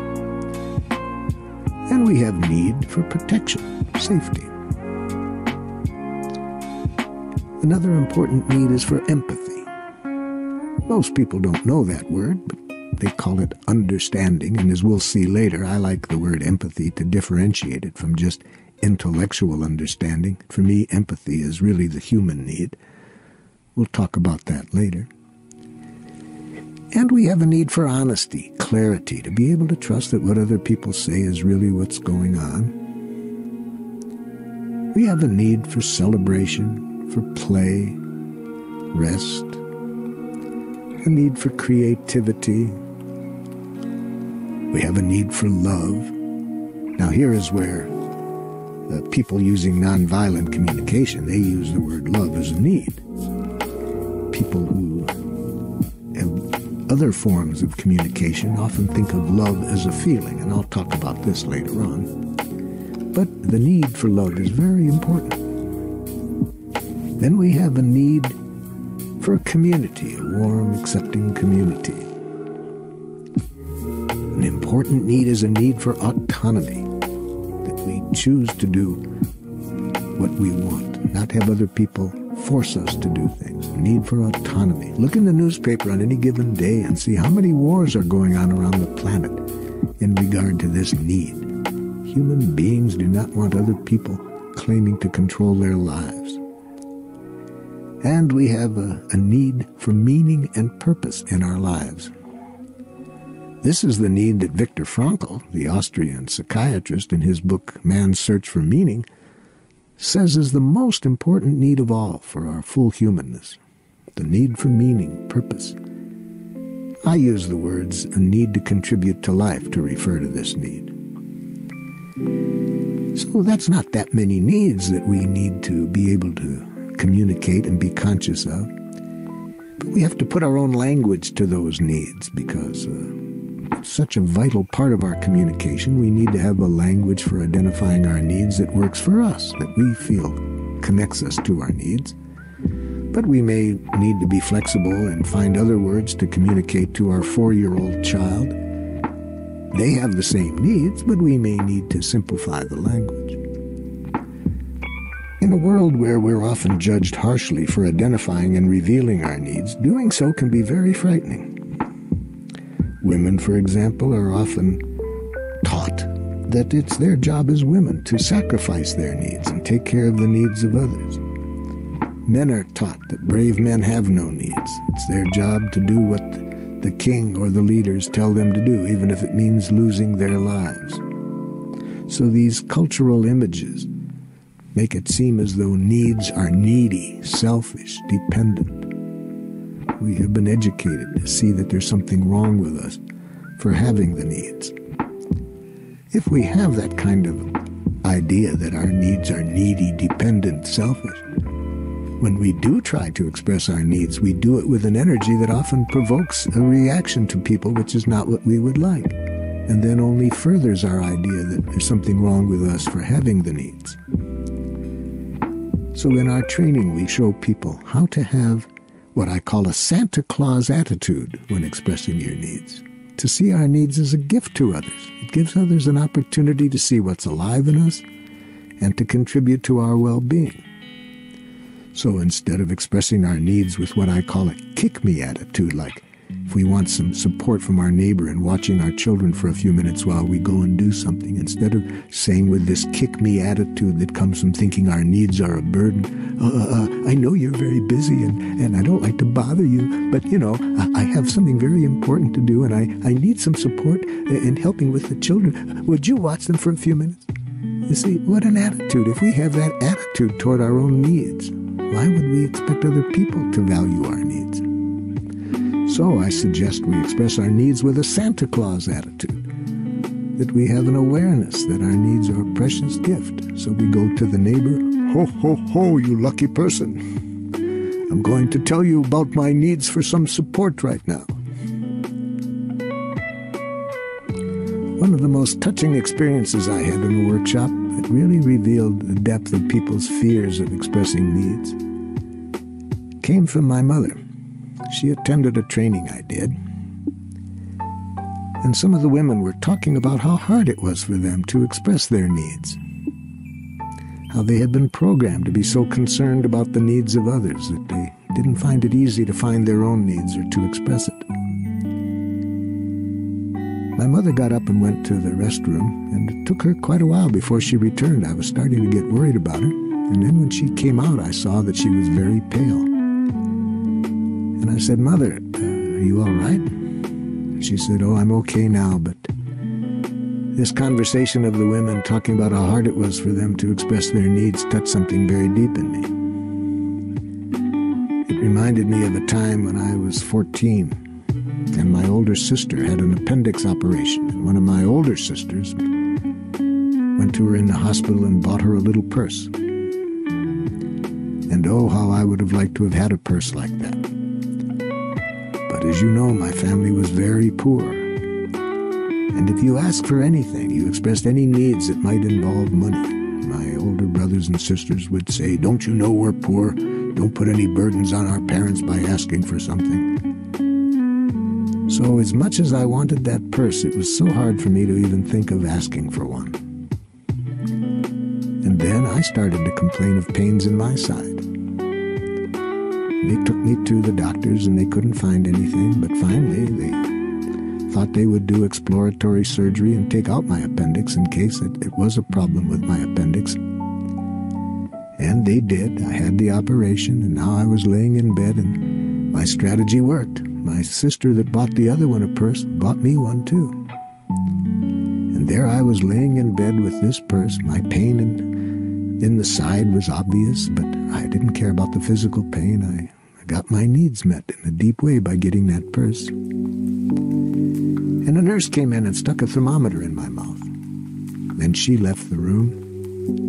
Another nurse came in, and I held up the purse to show her I was so proud of it. And I said, meaning, look at my new purse. But the nurse didn't understand my message. She came over and said, "For me, thank you," and took the purse. And I couldn't express my needs and tell her that I really would like it back. I didn't mean for her to take it. That story was very powerful for me. It helped me understand a lot about my mother that was irritating me. I could see that a lot of times how hard it was for her to express her needs, and the way she did it, I didn't realize just how hard it was for her to express the needs. In our development toward a state of emotional liberation, most of us seem to experience 3 stages in the way we relate to others and their needs. In one stage, which I refer to as emotional slavery, we believe that we're responsible for the feelings of others. We think it's our job to make everybody happy, and if they're not happy, we feel responsible and compelled to do something about it. This can easily lead us to see the very people who are closest to us as real burdens. Taking responsibility for the feelings of others can be very detrimental in intimate relationships. I regularly hear people tell me that they're frightened of intimate relationships because of this. They say things like, "Every time I see my partner in pain or needing something, I feel overwhelmed. I feel like I'm in prison, that I'm being smothered, and I just have to get out of the relationship as fast as possible." This response is common among those who experience love as denial of one's own needs in order to attend the needs of the other. In the early days of a relationship, partners typically relate joyfully and compassionately to each other out of a sense of freedom. The relationship is exhilarating, spontaneous, wonderful. Eventually, however, as they define the relationship as serious, now the partners start to assume responsibility for each other's feelings. And from then on, things can go downhill very fast. If I were a partner who's conscious of doing this, I could improve the situation by acknowledging it and saying, "It's hard for me to see your pain. As soon as I see it, I lose connection with myself." Unfortunately, most people haven't reached the level of awareness that they can bring that out into the open like that, and instead they often blame their partners. They say, "You're too needy, you're too dependent." When we do that, it makes the situation worse very quickly. At another level, another stage, we become aware of the high cost of assuming responsibility for other people's feelings and trying to accommodate them at our own expense. When we notice how much of our lives we've missed and how little we've responded to the call of our own soul, we may get angry. I refer jokingly to this stage as the obnoxious stage, because now, instead of taking responsibility for other people's feelings, denying our needs, doing for them, and then later feeling resentful, now we say, "That's your problem. I'm not responsible for your feelings."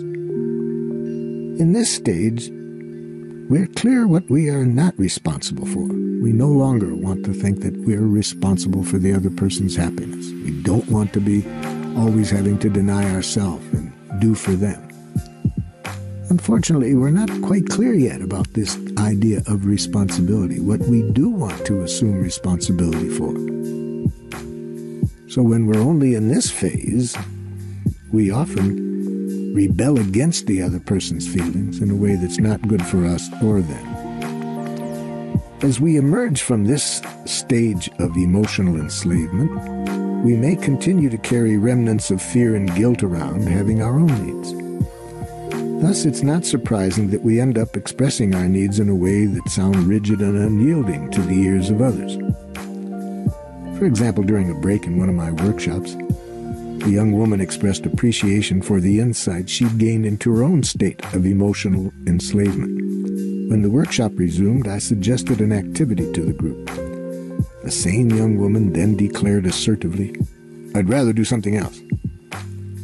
I sensed she was exercising her newfound right to express her needs, even if they ran counter to those of others. To encourage her to sort out what her needs really were, I said, "Do you want to do something else, even if it conflicts with my needs?" She thought for a moment and then stammered, "Yes. No." Her confusion reflects how, in this second stage, we have yet to grasp that emotional liberation entails more than simply asserting our own needs. It requires asserting our own needs, to be sure, but in a way that communicates that we are equally interested in the needs of others. I recall an incident during my daughter's passage toward emotional liberation. She'd always been the perfect little girl who denied her own needs to comply with the wishes of others. When I became aware of how frequently she suppressed her own desires in order to please others, I started to talk to her about this and told her I'd enjoy hearing her needs. When we first broached the subject, she said, "But Daddy, I don't want to disappoint anybody." I helped her to see how her honesty would be a precious gift and not a burden. I also suggested she could empathize with people when they are upset without taking responsibility for their feelings. A short time later, I saw evidence that my daughter was beginning to listen to what I said and try to integrate it into her life and express herself more openly. A call came from her school principal, apparently disturbed by a communication he'd had with Marla. When I went in to talk to the school administrator, he said, "Marla came to school today dressed in blue jeans. I told her that isn't how young ladies dress. And she said, 'Bug off.'"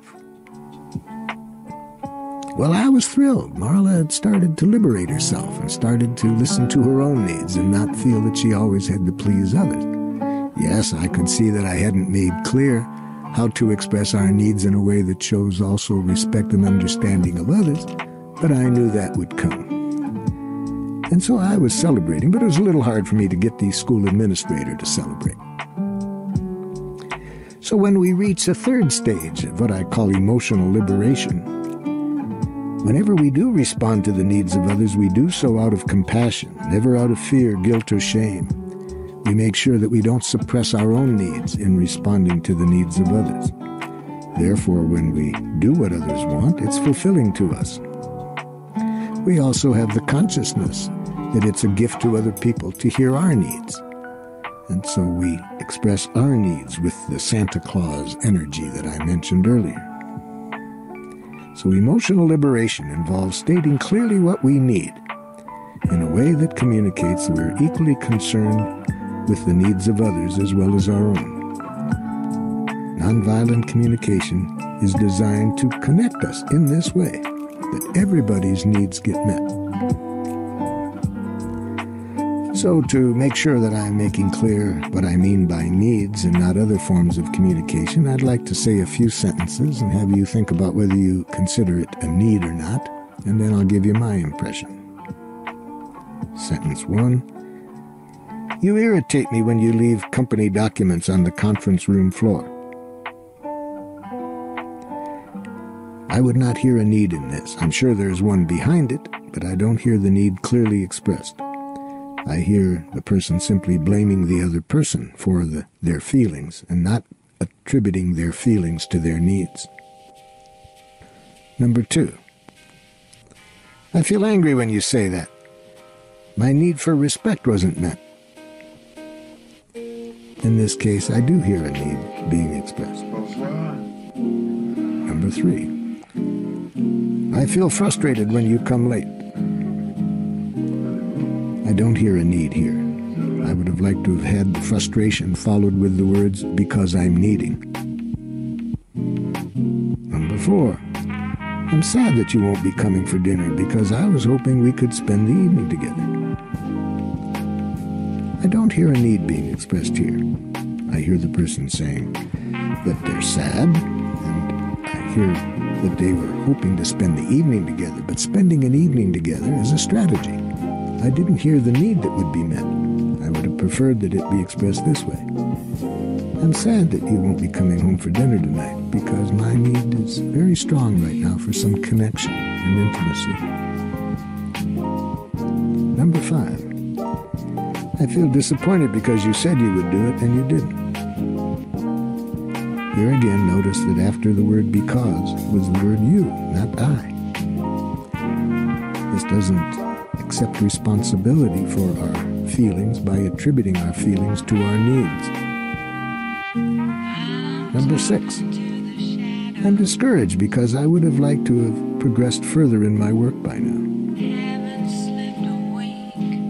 I would call this a need, not directly expressed, but it gets at that I have a need for some development that isn't being met.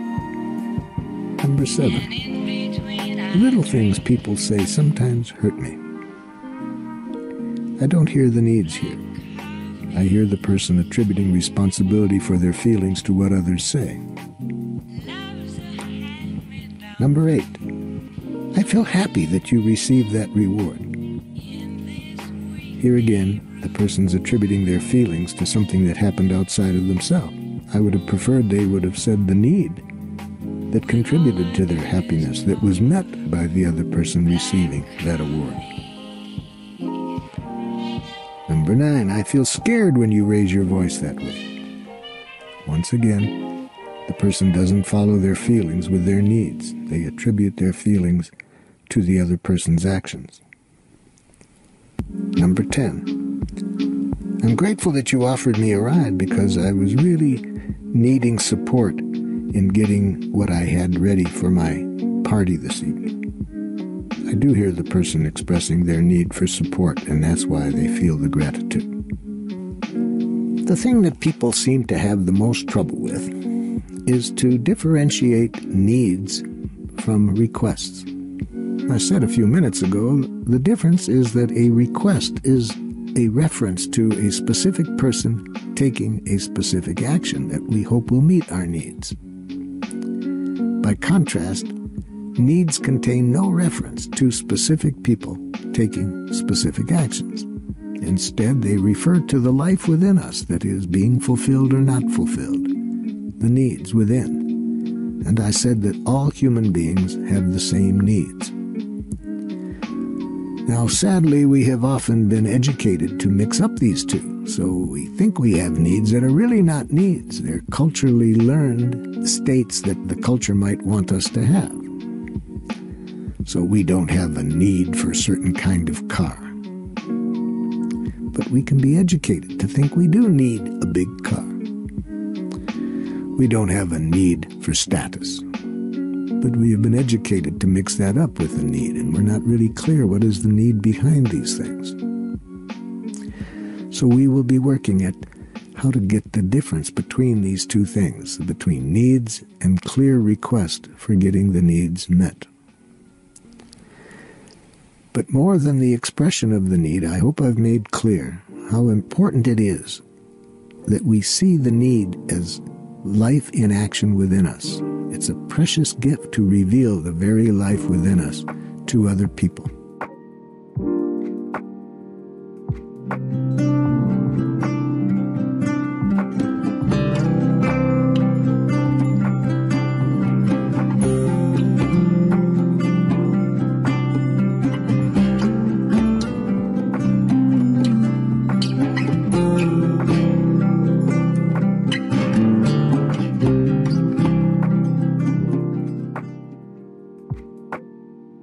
I have been sharing with you how we answer what's alive in us using nonviolent communication. And we saw that this was centered on our needs. Now I'm going to shift to another critical question that nonviolent communication tries to address, and that's how to express what we would like others to do to make life more wonderful for us. How to make requests, in other words, that are gifts to people rather than heard as demands. Because when people hear our request and see it solely as an opportunity to contribute to our well-being, it gives them this opportunity to do what we human beings love more than anything else, to use our power in the service of life. The same request, if the person hears it as a demand, is quite a different thing. Then it threatens their autonomy, and if they do what we're asking, we'll pay for it because it's not coming out of compassion or a desire to enrich life, but out of fear that they will be punished, rejected, guilted, shamed, or something like that. So I'll first talk with you about how we can make the requests clear, and then what we can do to help the other person see that they are requests and not demands. After we have expressed our observations, feelings, needs to the other person, we follow it with a specific statement telling them what we would like them to do to contribute to our well-being. To do this, I recommend using positive action language. And let's first look at what I mean by positive language. This means saying what we do want, rather than what we don't want. I like how my friend Ruth put this in a song she wrote for children. She says in the song, "How do you do a don't? All I know is I feel won't when I'm told to do a don't." These lyrics reveal two problems commonly encountered when requests are worded in the negative. First, people are often confused as to what is wanted. And second, when we say what we don't want, we negate something the person's doing. It often is heard by them as a criticism of what they're doing. During the Vietnam War, I was asked to debate the war issue on television with a man whose position differed from mine. This program was videotaped, so I was able to go home and watch it that evening. When I saw myself on the screen communicating in ways I didn't want to be communicating, I felt very upset. And I said to myself, if I'm ever in another discussion like that, I'm determined not to do what I did on that program. I'm not going to be defensive, I'm not going to do this, I'm not going to do that. There were three things that I had real clearly seen there that I didn't want to do when I discuss things with people with whom I disagree. So notice I was saying to myself what I didn't want, not getting clear what I did want to do.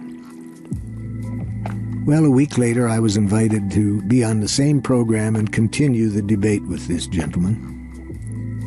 All the way down to the studio, I repeated to myself the things I didn't want to do. I don't want to do A, I don't want to do B, I don't want to do C. As soon as the program started, he came at me the way he had the previous time, and for about 10 seconds I didn't do A, B, and C. I just sat there because I hadn't been clear how I did want to communicate. And as soon as I did open my mouth, I made up for the lost 10 seconds, and I came out with what I had been doing the week before, even worse. So this was a painful lesson to me about how important it is not just to get clear what you don't want, but how to be very clear what you do want to do, and how to practice it until you can transform the old into the new. I was once invited to work with some black high school students who suffered a long litany of grievances against their principal. They regarded the principal as a racist. A minister who worked closely with the young people noted how angry they were with him, and he was afraid of where their anger was taking them. And he knew of my work, and he suggested that the students spend some time with me. When we got together, they began by describing what they saw as discrimination on the part of the principal. They gave me several examples. After listening to what they said, I suggested that they get clear what they would like him to do differently. One of the students was pretty skeptical that that would help. The student said to me, "What good would that do? We went to him one time and told him what we wanted. His answer to us was, 'Get out of here. I don't need you people telling me what to do.'" I asked, "What did you ask of him at that time?" They recalled saying to him that they didn't want him telling them how to wear their hair. I suggested they might have received a different response if they had expressed what they did want, rather than what they didn't want. They then told me that they had said to the principal that they wanted to be treated with fairness, and then they said he got real defensive when they said that. He denied that he had ever been unfair. I ventured to guess that the principal might have responded differently if they had asked for specific actions, rather than expressing their request vaguely by saying that they wanted fair treatment. Working together, we found ways to express their requests in positive action language. At the end of the meeting, they clarified 38 different things that they wanted to request of the principal, including such things as, "We'd like you to agree to black student representation on decisions made about dress code." And we'd like you to refer to us as black students and not "you people." They went in, expressed these 38 things to him. They called me up that evening and they were thrilled. He agreed to all 38. In addition to using positive language, we also want to avoid vague, abstract, or ambiguous phrasing, and to word our requests in the form of concrete actions that others can take. A cartoon depicts a man who has fallen into a lake. As he struggles to swim, he shouts to his dog on shore, "Lassie, get help!" In the next frame, the dog is lying on a psychiatrist's couch. We all know how opinions vary as to what constitutes help. Some members of my family, when asked to help with the dishes, think help means supervise. A couple in distress, attending a workshop, provided a good example of what happens when we're not clear about what we're requesting.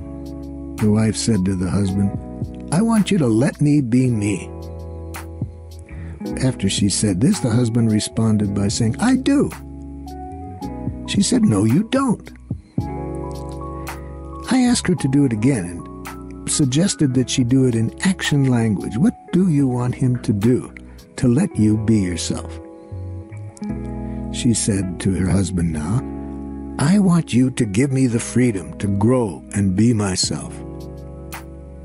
This was still not understood by him. He again said, "I do." And she said, "No, you don't." I worked with her for a couple minutes, trying to help her to get this into action language. And then she said, "Oh, it's kind of awkward. If I were to be precise, I guess what I want is for you to smile and say that anything I do is okay."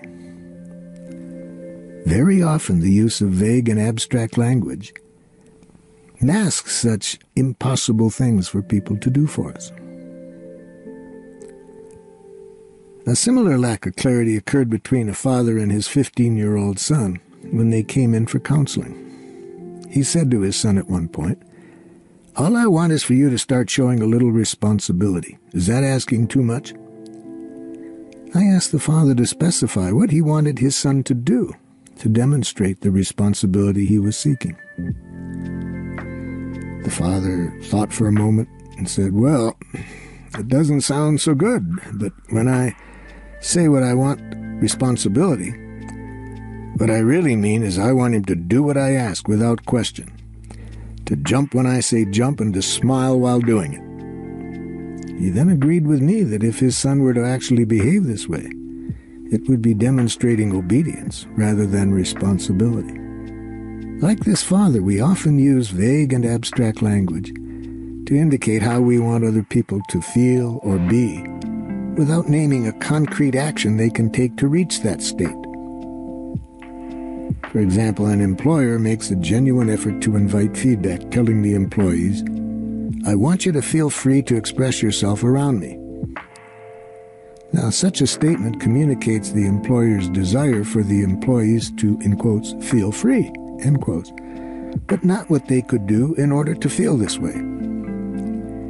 Instead, the employer, if using positive action language, would make the request this way: "I'd like you to tell me what I might do to make it easier for you to feel free to express yourselves around me." As a final illustration of how the use of vague language contributes to internal confusion, I would like to present a conversation that I would invariably have during my practice as a clinical psychologist with many of the students who came to me with complaints of depression. After I empathized with the depth of feelings that the clients had expressed, our exchanges would typically proceed in the following manner: myself to the client. "I'd like you to tell me what you are wanting from me and others that you are not receiving." Client responds, "I don't know what I want." Me: "I guess that you would say that." Client: "Why?" Me: "My theory is that we get depressed because we're not getting our needs met. We're not getting what we want. And we're not getting our needs met and getting what we want because we've never been taught to get what we want. Instead, we've been taught to be good little girls and boys, good mothers and fathers. And if we're going to be one of those good things, we better get used to being depressed. Depression is the reward we get for being good. But if you'd like to enjoy life more, I'd suggest you clarify your needs, and when you express your needs, make clear exactly what you would like people to do to meet your needs."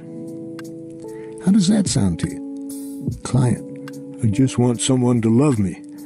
That's hardly unreasonable, is it?" Me: "Well, that's a good start. At least you made clear what your needs are. But now it doesn't say what you would like others to do to meet your needs. What do you want people to do? What could I do right now, for example, to meet your need for love?" Client: "Oh, you know."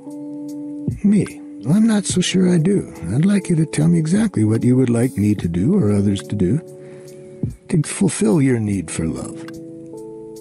Client: "That's hard." Me: "Yes, it can be difficult to make clear requests. But if it's hard for us to say what we want, think how hard it is for others to do what we want if we can't even say it." Client: "Yeah, I'm starting to get clear that they can't do it if I don't even know what it is. Well, I'm starting to get clear what I want to fulfill my need for love, but it's embarrassing." Me: "Yes, very often it is embarrassing, what we're hiding behind these vague requests. So let's get it out. What would you like for me or others to do to meet your need for love?" Client: "If I really reflect upon what I'm asking for when I ask to be loved, I suppose I want you to guess what I want before I even know what it is. And then I want you always to do it." Me: "I'm grateful for your clarity. I hope you can see how you're not likely to find someone who can fulfill your need for love if that's what it takes." Very often my clients were able to see how the lack of awareness of what they wanted had contributed significantly to their frustrations and depression. Sometimes we may be able to communicate a clear request without having to put it in words. Suppose you're in the kitchen and your sister who's watching television in the living room calls out, "I'm thirsty." In this case, it's obvious that she's probably requesting you to bring her a glass of water from the kitchen. However, in other instances, we may express our discomfort and incorrectly assume that the listener has understood the underlying request. For example, a woman might say to her husband, "I'm annoyed you forgot the butter and onions I asked you to pick up at the store." While it may be obvious to her that she's asking him to go back to the store and get those items, the husband may think that her words were uttered solely to make him feel guilty. Even more often, we are simply not conscious of what we're requesting when we speak. We talk to others or at them, without knowing how to engage in a dialogue with them. We toss out words using the presence of others as a wastebasket. In such situations, the listener, unable to discern a clear request in the speaker's words, may experience the kind of distress illustrated in the following anecdote. I was sitting directly across the aisle from a couple on a mini-train that carries passengers to their respective terminals at the Dallas-Fort Worth Airport. For passengers in a hurry to catch a plane, the snail's pace of the train may well be irritating. The man turned to his wife and said with intensity, "I've never seen a train go so slow in all my life." She said nothing, but it looked to me like she was tense and uneasy as to what her husband was wanting from her when he said this. He then did what many of us do when we're not getting the response we want. Instead of being conscious we didn't say what we wanted, he repeated to her in a markedly stronger voice, "I've never seen a train go so slow in all my life." The wife, at a loss for an understanding of what he wanted, now was even in more distress. In desperation, she turned to him and said, "They're electronically timed." I didn't think this piece of information was what he was asking for, and indeed it didn't seem to be, for he repeated himself a third time, even more loudly. "I have never seen a train go so slow in all of my life." The wife's patience was clearly exhausted as she snapped back angrily, "Well, what do you want me to do about it? Get out and push?" So now there were two people in pain, because the husband just didn't know how to be clear what he wanted back. What might the man have been wanting back from his wife? I believe he wanted to hear that his pain was understood. And if he had said to her, "Could you just tell me back what you hear me feeling?" I think she might have responded, "Well, it sounds like you're scared we might miss our plane, and you're disgusted because you'd like a faster train running between these terminals." In the above exchange, the wife heard her husband's frustration, but wasn't clear what he wanted back. Equally problematic is the reverse situation, when people state their requests without first communicating the feelings and needs behind them. This is especially true when the request takes the form of a question, such as, in quotes, "Why don't you go and get a haircut?" End quotes. That could easily be heard by youngsters as a demand or an attack, unless parents remember to first reveal their own feelings and needs. That might sound like this: "We're worried that your hair is getting so long it might keep you from seeing things, especially when you're on your bike. We have a need for your safety. How about getting a haircut?" End quotes. It's more common, however, for people to talk without being conscious of what they're asking for. Such as, "I'm not requesting anything," they might remark. "I just felt like saying what I did." My belief is that whenever we say something to another person, we are requesting something in return. It may simply be an empathic connection, which could be done verbally or non-verbally. Or we may be requesting an honest response. We wish to know the listener's reaction to our words. Or we may be requesting an action that we hope would fulfill our needs. The clearer we are on what we want back from the other person, the more likely it is that our request will be honored. As we know, the message we send is not always the message that's received. We generally rely on verbal clues to determine whether our message has been understood to our satisfaction. If, however, we're uncertain that it has been received as intended, we need to be able to clearly request a response that tells us how the message was heard, so as to be able to correct any misunderstanding. On some occasions, a simple questions like, "Is that clear?" will do. If the person says yes, we'll feel understood. At other times, we need more than, "Yes, I understand you," to feel confident that we've been truly understood. At such times, we might ask others to reflect back in their own words what they heard us say. We then have the opportunity to restate parts of our message to address any discrepancy or omission we might have noticed in their reflection. For example, a teacher approaches a student and says, "Peter, I got concerned when I checked my record book yesterday. I want to make sure you're aware of the homework I'm missing from you. Will you drop by my office after school? The student mumbles, "Okay, I know," and then turns away, leaving the teacher uneasy as to whether the message had been accurately received. Should the teacher ask for a reflection, "Could you tell me what you just heard me say?" Peter might reply, "You said I gotta miss soccer to stay after school because you didn't like my homework." This would confirm to the teacher that Peter had not understood the message. The teacher could then restate it. But first, it's important to be careful of how we correct people when they haven't understood us. To correct people, I would suggest not saying things like, "You didn't hear me," or "That's not what I said," or "You're misunderstanding me." This can easily sound to people like they're being chastised for not getting the message clear. If the teacher sees that the student is trying to respond to her request for a reflection, she might say, "Well, I'm grateful to you for telling me what you heard. I can see I didn't make myself as clear as I would like. Let's try again."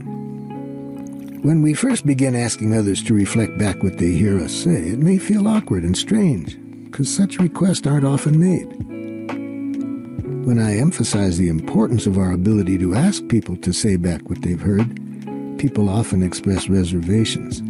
They're worried they're going to get reactions like, "What do you think I am, deaf?" or "Quit playing your psychological games." To prevent such responses, we can explain to people ahead of time why we may sometimes ask them to reflect back our words. We can tell them, "I hope when I do that it doesn't come across that I'm testing you or I think you didn't understand me. It's just that sometimes when I express myself vulnerably, it really is very confirming to have somebody just reflect it back so I can see that I was clear." If we do ask for this and the listener says, "I heard what you said, I'm not stupid," we have the option to focus on their feelings and needs and to ask either aloud or silently, "Are you saying you're feeling annoyed because you want respect for your ability to understand things?"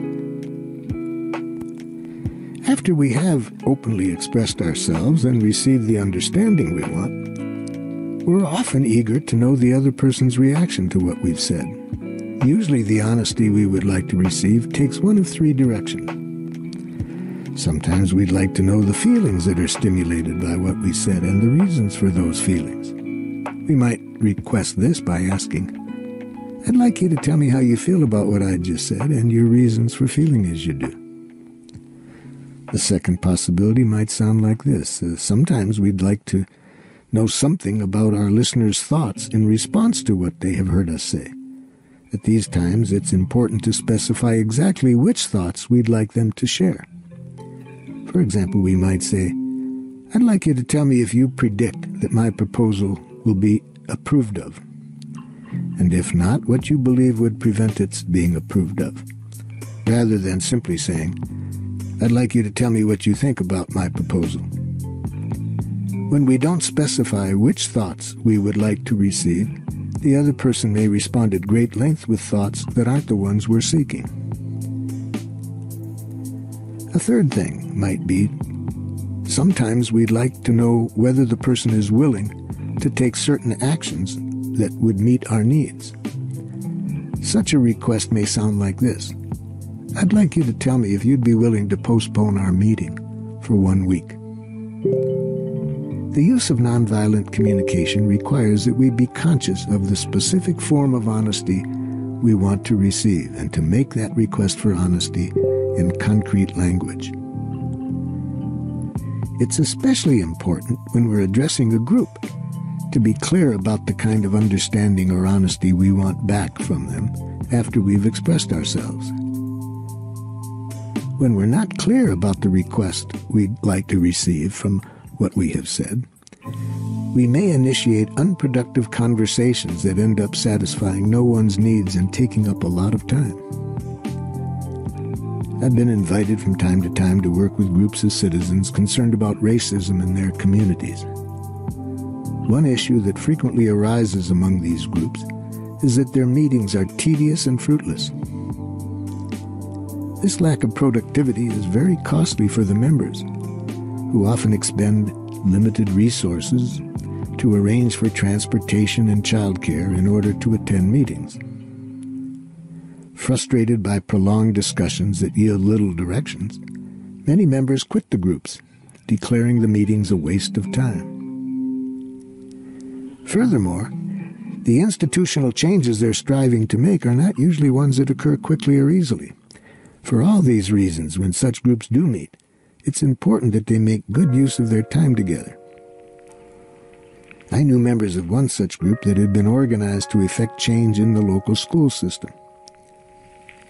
It was their belief that various elements in the school system discriminated against students on the basis of race. Because their meetings were unproductive and the group was losing members, they invited me to observe their discussions and to offer what suggestions I could make as to how to make their meetings more productive. One man began the evening's meeting by telling about an article he had read in the newspaper about a minority parent who raised complaints with the school about the principal's treatment of her daughter. Another woman responded to his mentioning of the article by sharing a situation that occurred to her when she was a student at the same school. One by one, each member then related a similar personal experience. After 20 minutes went by, I asked the group to raise their hand if their needs were being met by the discussion. Not one person raised the hand. "This is what happens all the time in these meetings," one of the men said. "I have better things to do with my time than sit around listening to this stuff." I then addressed the man who had initiated the discussion at the beginning. And I said, "Can you tell me when you brought up the newspaper article, what response you were wanting from the group?" He thought for a moment and said, "Well, I thought it was an interesting article." I explained that I was asking what response he wanted from the group, rather than what he thought about the article. He thought again and said, "Well, I'm not too sure what I did want back from the group." And I told him that that's why I believe that 20 minutes of the group's time wasn't used in a way that was meeting anybody's needs. When we address a group without being clear what we're wanting back, unproductive discussions will often follow. However, if even one member of a group is conscious of the importance of making clear requests, that person can extend this consciousness and loan it to the group. For example, when this particular man didn't define what he was wanting back, a member of the group who had this consciousness might have said, "Excuse me, I'm confused about what response you're wanting from us in relation to your story. Would you be willing to say what you would like from us?" If we can help people to be clear like this, it can prevent the waste of precious group time. Conversations often drag on, fulfilling no one's needs, because it's unclear whether the initiator of the conversation has gotten what he or she was wanting from the group. In India, when people have received the response they want in conversations, they say, "Bus." This means, "You need not say more, I feel satisfied and I'm now ready to move on to something else." Though I don't know of any word we use in the English language to say this, we can benefit from developing and promoting boss consciousness in all our interactions, so that when we're finished with what we had to say and don't want anything more, we might just say something like, "Finished." Now I'd like to talk about the difference between requests and demands. When we do make requests, it's very important that other people receive them as requests and not as demands. When received as a request, it's a gift because it gives the other person an opportunity to do what we human beings love to do, to contribute to one another's well-being. But we don't like to hear demands. This threatens our autonomy. So what is the difference between a request and a demand? Well, as I'm using the term,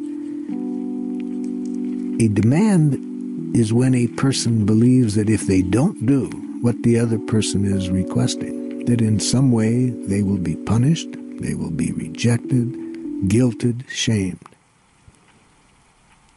When people see a request as a demand, they have two options, submission or rebellion. Either way, the person requesting what is wanted is perceived as coercive, and the listener's capacity to respond compassionately is diminished. The more we have in the past blamed, punished, or laid guilt trips on others when they haven't responded to our request, the higher the likelihood that our request will now be heard as demands. We also pay for the use of such tactics by others. To the degree that people in our lives have been blamed, punished, or urged to feel guilty for not doing what others have requested, it's likely that they're going to carry this baggage to every subsequent relationship and hear a demand in any request. Let's look at two variations of a situation. Jack says to his friend Jane, "I'm lonely and would like you to spend the evening with me." Now, is that a request or a demand? The answer is we don't know until we see how Jack treats Jane if she doesn't comply. Suppose she replies, "Jack, I'm really tired. If you'd like some company, how about finding someone else to be with you this evening?" If Jack then remarks, "How typical of you to be so selfish," his request was in fact a demand. Instead of empathizing with her need to rest, he has blamed her for what she says. Consider a second scenario in this same situation. Jack starts saying, "I'm lonely and would like you to spend the evening with me." Jane says, "Jack, I'm really tired. If you'd like some company, how about finding someone else to be with you tonight?" Jack turns away wordlessly. Jane, sensing he's upset, says, "Is something bothering you?" Jack, "No." Jane, "Come on, Jack, I can sense something's going on. What's the matter?" Jack, "You know how lonely I'm feeling. If you really loved me, you'd spend the evening with me." Again, instead of empathizing with Jane's needs, Jack now interprets Jane's response that she doesn't love him and that she has rejected him. The more we interpret noncompliance as rejection, the more likely our request will be heard as demands. This leads to a self-fulfilling prophecy.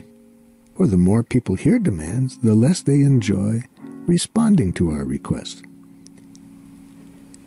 On the other hand, we would know that Jack's request had been a genuine request, not a demand, if his response to Jane had expressed a respectful recognition of her feelings and needs. So he might have said to her, "So Jane, you're feeling worn out and need some rest this evening." Now, having given her that empathy, if he wanted to try to get her to see another way that they might have both met their needs and looked for a solution, if she had received the empathy first, she could probably have been willing to look for a solution other than not being with him. We can help others trust that we're requesting, not demanding, by indicating that we would only want the person to comply if the person can do so willingly. Thus we might say, "Would you be willing to set the table?" rather than, "I would like you to set the table." However, the most powerful way to communicate that we are making a genuine request is to empathize with people when, for whatever reason, they don't wish to respond to the request. We demonstrate that we're making a request rather than a demand by how we respond when others don't comply. If we're prepared to show an empathic understanding of what prevents someone from doing as we ask, then by my definition, we've made a request, not a demand. Choosing to request rather than demand does not mean we give up when someone says no to our request. It does mean that we don't engage in persuasion until we have empathized with what's preventing the other person from saying yes. Expressing genuine requests also requires an awareness of our objective. If our objective is only to change people and their behavior or to get our way, then nonviolent communication is not an appropriate tool. Nonviolent communication is designed for those of us who would like others to change and respond only when they can do so willingly and compassionately.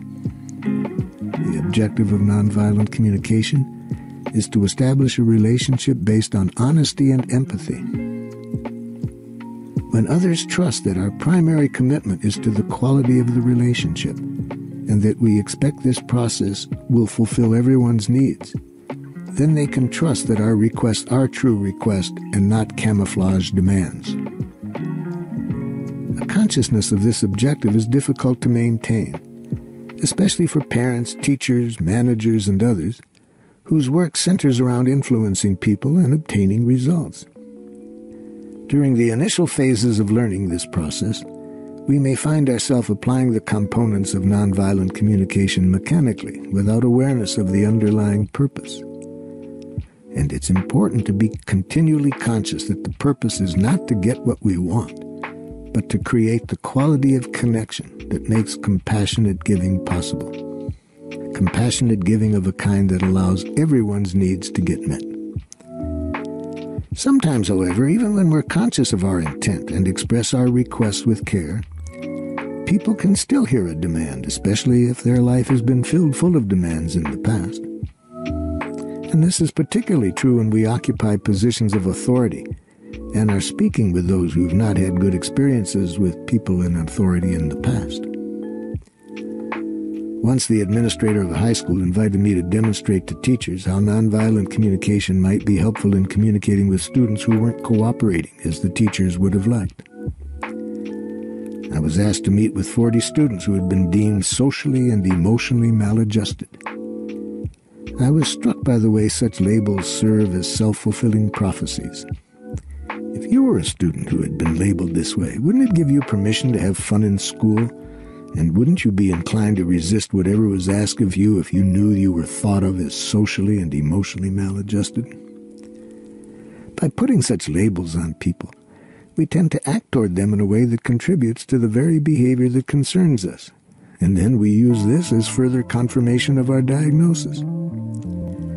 Since these students knew they had been classified this way, I wasn't surprised that when I walked in, most of them were hanging out the window hollering obscenities at their friends in the courtyard below.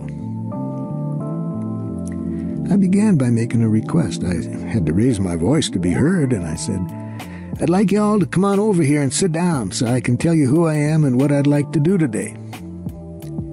About half the students came over. I wasn't clear they had all heard me, so I repeated my request. Now everybody came over and sat down, with the exception of 2 young men who remained draped over the windowsill. Unfortunately, these 2 were the biggest ones in the class. "Excuse me," I said to them, would one of you 2 gentlemen tell me what you heard me say?" One of them turned toward me and said, "Yeah, you said we had to come over there and sit down." I thought to myself, uh-oh, he's heard my request as a demand. Out loud I said, "Sir," I've learned always to say sir to people with biceps like his, especially when one of them had a tattoo on it. I said, "Would you be willing to tell me how I could have let you know what I was wanting so it wouldn't have sounded like I was bossing you around?" He said, "Huh?" You see, he'd been conditioned to expect demands from authority. He wasn't used to my using a different approach of simply making a request.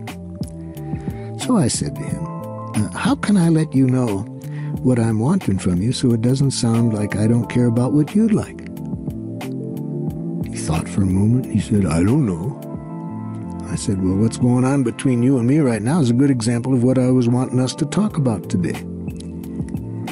I believe people can enjoy each other a lot better if they can just say what they would like from each other without it being heard that they're bossing the other person. So when I tell you what I'd like, I'm not saying that you have to do it, or I'll try to make your life miserable if you don't. So how can I tell you what I want in a way that you can trust is just what I'm requesting?" To my relief, this seemed to make sense to the young man, who together with his friend came over to join the group. In certain situations such as this one, it might take a while before the person trusts that our request and not demands. When making a request, it's also helpful to scan our minds for thoughts of the following sort that automatically transform requests into demands. For example, if we have a should in our head, he should be cleaning up after himself. Whatever we ask for is going to probably be a demand. If we're thinking she's supposed to do what I ask, again, it'll probably be heard as a demand. If I say I deserve to get a raise, probably what I ask for will be a demand. I'm justified in having them stay later, probably will be heard as a demand. I have a right to more time off. Whatever I request will probably be heard as a demand. When we frame our needs in this way, we are bound to judge others when they don't do as we request. Anytime we have words like should, supposed to, deserve, justified, etc. I have been focusing until now on how we honestly express what is alive in us and what would make life more wonderful for us.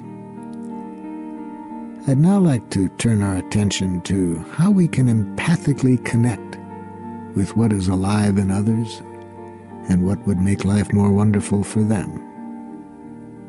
What I mean by empathy is a very special quality of understanding. It's not just intellectually understanding what the other person's saying. It's much more powerful and much more precious than that quality of understanding. Carl Rogers describes the impact of empathy on its recipients. He says it this way: when someone really hears you without judging what you're saying, without trying to take responsibility for you, without trying to mold you, it feels damn good. When I've been listened to and when I've been heard, I'm able to re-perceive my world in a new way and go on. It is astonishing how elements that seem unsolvable become solvable when someone listens. How confusions that seem irremediable turn into relatively clear-flowing streams when one is heard. Rogers is talking there about empathic understanding, not just intellectual understanding. One of my favorite stories about empathic connection comes from the principal of a school. She had returned after lunch one day to find Millie, an elementary school student, sitting dejectedly in her office waiting to see her.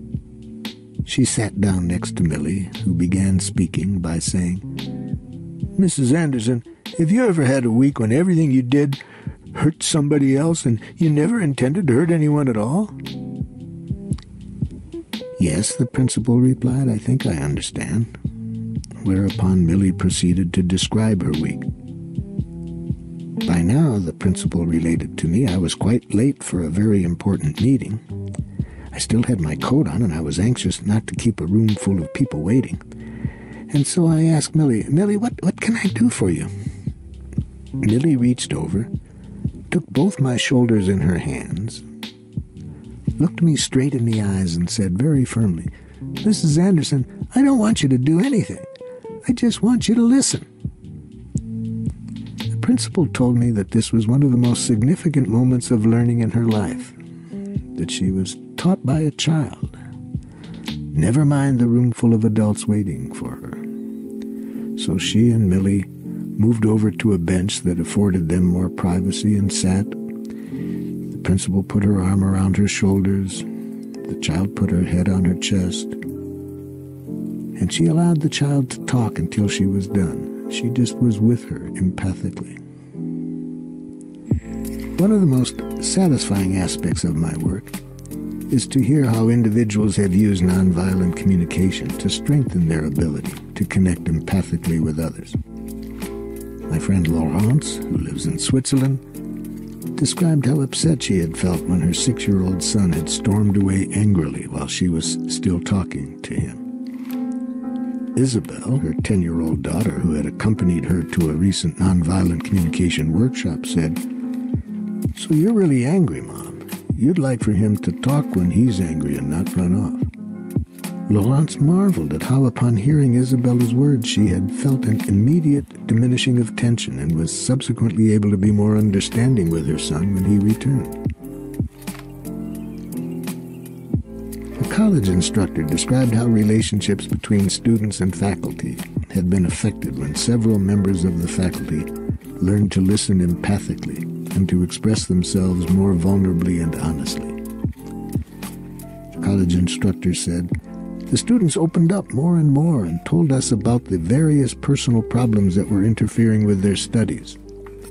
The more they talked about it, the more work they were able to complete. Even though this kind of listening took a lot of our time, we were glad to spend it in this way. Unfortunately, the dean got upset. He said we were not counselors and should spend more time teaching and less time talking with the students.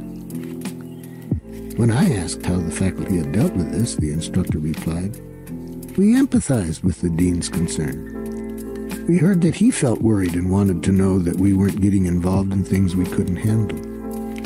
We also heard that he needed reassurance that the time spent on talking wasn't cutting into our teaching responsibilities.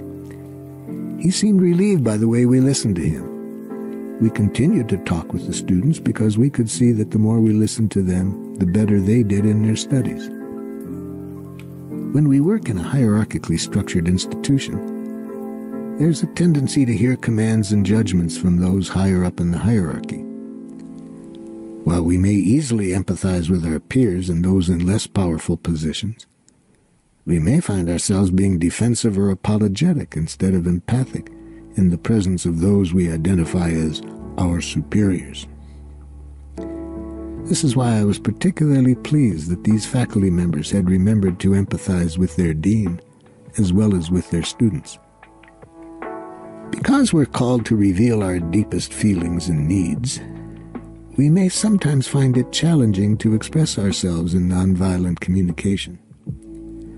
Self-expression becomes easier, however, after we empathize with others, because we will then have touched their humanness and realize the common qualities we share.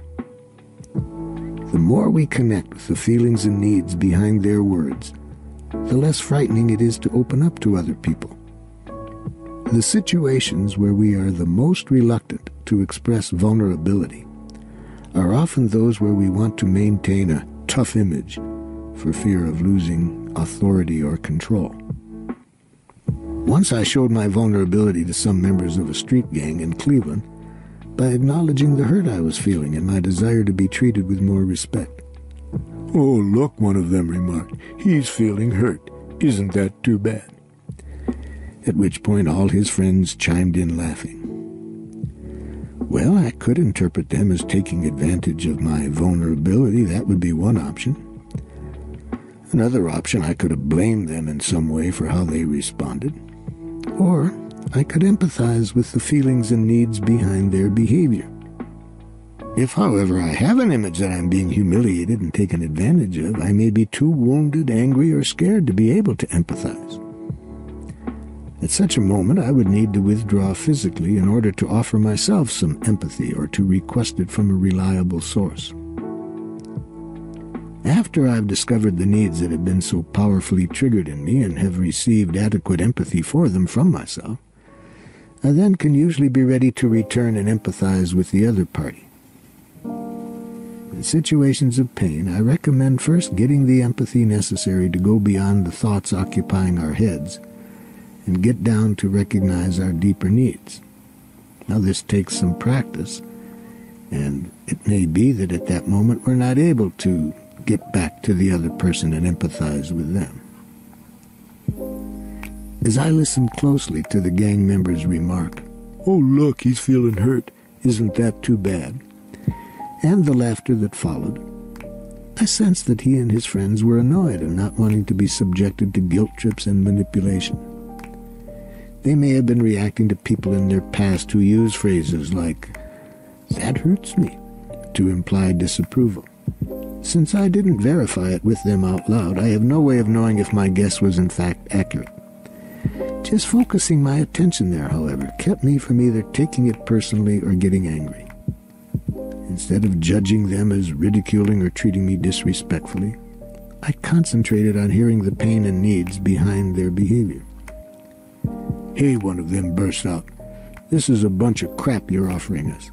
Suppose there are members of another gang here and they have guns and you don't, and you say just stand there and talk to them? That's crap." Then everybody was laughing again, and then again I directed my attention to what they might be feeling and needing. And I said out loud, "So it sounds like you're really fed up. You want to learn something that's valuable in your situation." "Yeah," one of them said, "and if you lived in this neighborhood, you know what you're saying is a bunch of crap." And I responded again empathically, "So You need to trust that whatever you're getting from somebody is going to be really relevant, so you want to work with people who have understanding of your situation. The student said, "Damn right. Some of these dudes would blast you away before you got 2 words out of your mouth." And I said, "So, you'd like some understanding of the dangers that are existing in your environment." I continued to listen in this manner, sometimes verbalizing what I heard and sometimes not. Our conversation went on about 45 minutes. There was a big shift in the energy between us. They felt that I was truly understanding them. A counselor in the program noticed the shift and asked them out loud, "What do you think of this guy?" The gentleman who had been giving me the roughest time replied, "He's the best speaker we ever had." Astonished, the counselor turned to me and whispered, but you haven't said anything." No, in fact, I hadn't gotten to teaching them nonviolent communication yet, but by living it and empathically connecting with what the students said, I was demonstrating that there was nothing they could throw at me that I wouldn't be interested in hearing what their needs were behind it. When they saw this, they were experiencing nonviolent communication, and it had great power with them. The ability to offer empathy to people in stressful situations can defuse potential violence. A teacher in the inner city of St. Louis related an incident where she had conscientiously stayed after school to help a student, even though teachers were warned to leave the building for their own safety after classes were dismissed. A stranger entered her classroom, where the following exchange took place. The man said, "Take off your clothes." The teacher, noticing that he was shaking, "Sir, I'm sensing this is very scary for you." Man, "Did you hear me? Damn it, take off your clothes." Teacher, "Sir, I'm sensing you're really angry right now, and you have a need to be obeyed." Man, "You're damn right, and you're going to get hurt if you don't." Teacher, "I'd like you to tell me if there's some other way of meeting your needs that wouldn't hurt me." Man, "I said take off your clothes." Teacher, I hear how much you want this." "Did you hear me?" Teacher, "At the same time, I want you to know how scared I am and how horrible I feel and how grateful I'd be if you'd leave without hurting me." The man, having received the understanding from her, hearing her vulnerability, said, "Give me your purse." The teacher handed the stranger her purse, relieved not to be raped. He then ran out the room. She later described how each time she empathized with the man, she could sense his becoming less adamant in his intention to follow through with the rape. A Metropolitan Police officer attending a follow-up training in nonviolent communication once greeted me with this account. "I'm sure glad you had us practicing empathy with angry people that last time. Just a few days after our session, I went to arrest someone in a public housing project. When I brought him out, my car was surrounded by about 60 people screaming things at me like, 'Let him go, he didn't do anything. You police are a bunch of racist pigs.' Although I was skeptical that empathy of the kind you taught us would help, I didn't have many other options. So I reflected back the feelings that were coming at me. I said things like, 'So you don't trust my reasons for arresting this man? You think this has something to do with race?' After several minutes of my trying hard to reflect back what I understood they were feeling and needing, the group became less hostile. In the end, they opened a path so I could get to the car. Finally, I'd like to illustrate how a young woman used empathy to bypass violence during her night shift at a drug detoxification center in Toronto. The young woman recounted this story during a second workshop she attended. She told me that at 11 p.m. one night, a few weeks after her first training, a man who'd obviously been taking drugs walked in off the street and demanded a room. The young woman started to explain to him that all the rooms had been filled for the night. She was about to hand the man the address of another detox center when he hurled her to the ground. She told me, The next thing I knew, he was sitting across my chest, holding a knife to my throat and shouting, "You bitch, don't lie to me. You do too have a room." She told me how she then proceeded to apply the training she had received the first session by listening for his feelings and needs. I said, "You remembered to do that under those conditions?" I was really impressed. She said, "What choice did I have? Desperation sometimes makes good communicators of us all.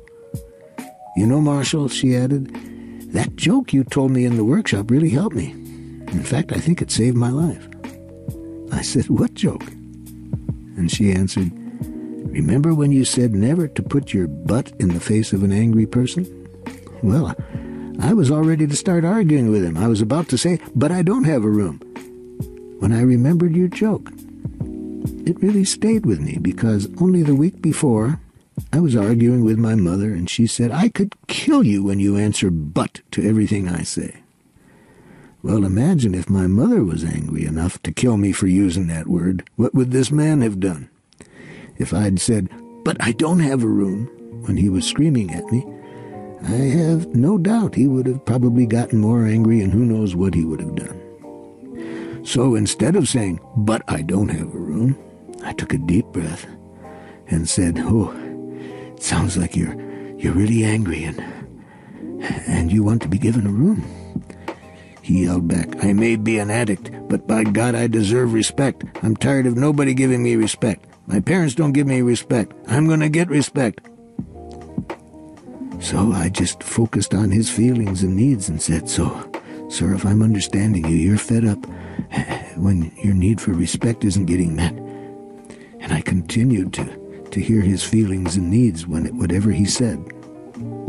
I asked her, 'Well, how long did this go on?' She said, 'Oh, about another 35 minutes. He was in a lot of pain.' I said to her, 'That must have been terrifying.' She said, 'No, you know, Marshall, surprisingly, not after the first couple of interchanges. Yeah, I was really scared for the first couple, but I saw that whenever I concentrated on listening to his feelings and needs, I stopped seeing him as a monster. And I could see, just as you had said in the workshop, how people who seem like monsters are simply human beings whose language and behavior sometimes keep us from seeing their humanness. The more I was able to focus my attention on his feelings and needs, the more I saw him as a person full of despair whose needs weren't getting met. I got more and more confident that if I held my attention there, I wouldn't be hurt. After he received the empathy he needed, he got off me. He put the knife away, and I helped him find a room at another center. Delighted that she'd learned to respond empathically in such an extreme situation, I asked curiously, "Well, what are you doing back here? It sounds like you've mastered nonviolent communication. You ought to be out teaching others what you've learned." She responded, "Oh, now I need you to help me with a harder situation, Marshall," she said. I said, "I'm almost afraid to ask what could be harder than that."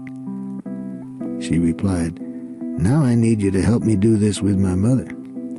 Despite all the insight I got into that but phenomenon, you know what happened? At supper the next evening when I told my mother what had happened with the man, she said, 'You're going to cause your father and me to have a heart attack if you keep that job. You simply have to find different work.' So guess what I said to her again, Marshall? 'But Mother, it's my life.' I couldn't have asked for a more clear example of how difficult it can be to respond empathically to one's own family members sometimes. Because of our tendency to read rejection into someone's no or their message, 'I don't want to,' these are important messages for us to be able to empathize with. If we take them personally and interpret it as a rejection, we may feel hurt without understanding what's actually going on within the other person. When we focus our attention on the feelings and needs behind someone else's no, we become aware of what is going on in them, what's alive in them that prevents them from responding as we would like. And instead of getting a rejection, we really then see that we're getting a gift. We're hearing an opportunity to contribute to this person's well-being. For example, one time during a workshop, we were going to take a break and go walk down to the corner and get some ice cream. I invited one of the participants to go with us. "No," she replied brusquely. The tone of her voice led me to interpret her answer initially as a rejection, until I reminded myself to tune into the feelings and needs she was expressing through her no expressed with such vehemence. I focused on her feelings and said, I sense that you're angry. Is that so?" "No," she replied. "It's just that I don't want to be corrected every time I open my mouth." Then I could see that she was fearful rather than angry. I checked this out by saying, "So, are you feeling fearful and need to protect yourself from being in a situation where you might be judged for how you communicate?" "Yes," she affirmed. "I can imagine sitting in the ice cream shop with you and having you notice everything I say and telling me how it's not nonviolent communication." I then discovered that the way I'd been providing feedback in the workshop had been frightening to her. My empathy for her message had taken the sting out of her no for me. I heard her desire to avoid receiving the kind of feedback I had been offering the group. Assuring her that I wouldn't evaluate her communication in public, I then conferred with her on ways to give feedback that would leave her feeling safe. And yes, she then felt comfortable to join the group for our ice cream trip.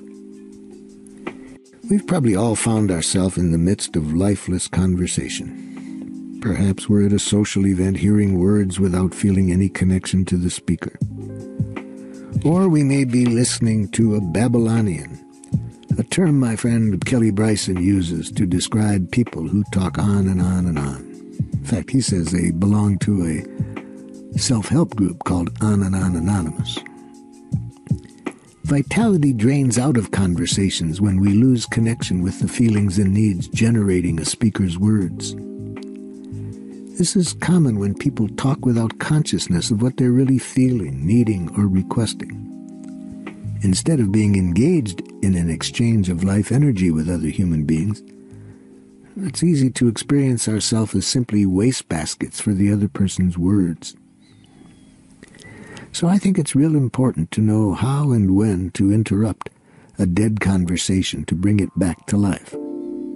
I suggest the best time to interrupt is when we've heard one word more than we want to hear.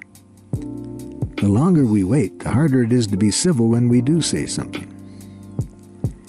But it's also important that our intention in stopping another person is not to claim the floor for ourselves, but to help the speaker connect with what's alive in them and to connect with what they're really wanting. I do this by tuning into the possible feelings and needs the person has at this moment, even if the feelings and needs are not being expressed through the person's words. Thus, if an aunt is repeating the story about how 20 years ago her husband deserted her with 2 small children, we might interrupt by saying, "So, Auntie, sounds like you're still feeling hurt and wishing your need for fairness had been met." People are not aware that it is often empathy they are needing, and they don't realize that when they do need empathy, telling the story of what happened in the past is not as likely to get them the empathy as if they talk now about what's still alive in them about that.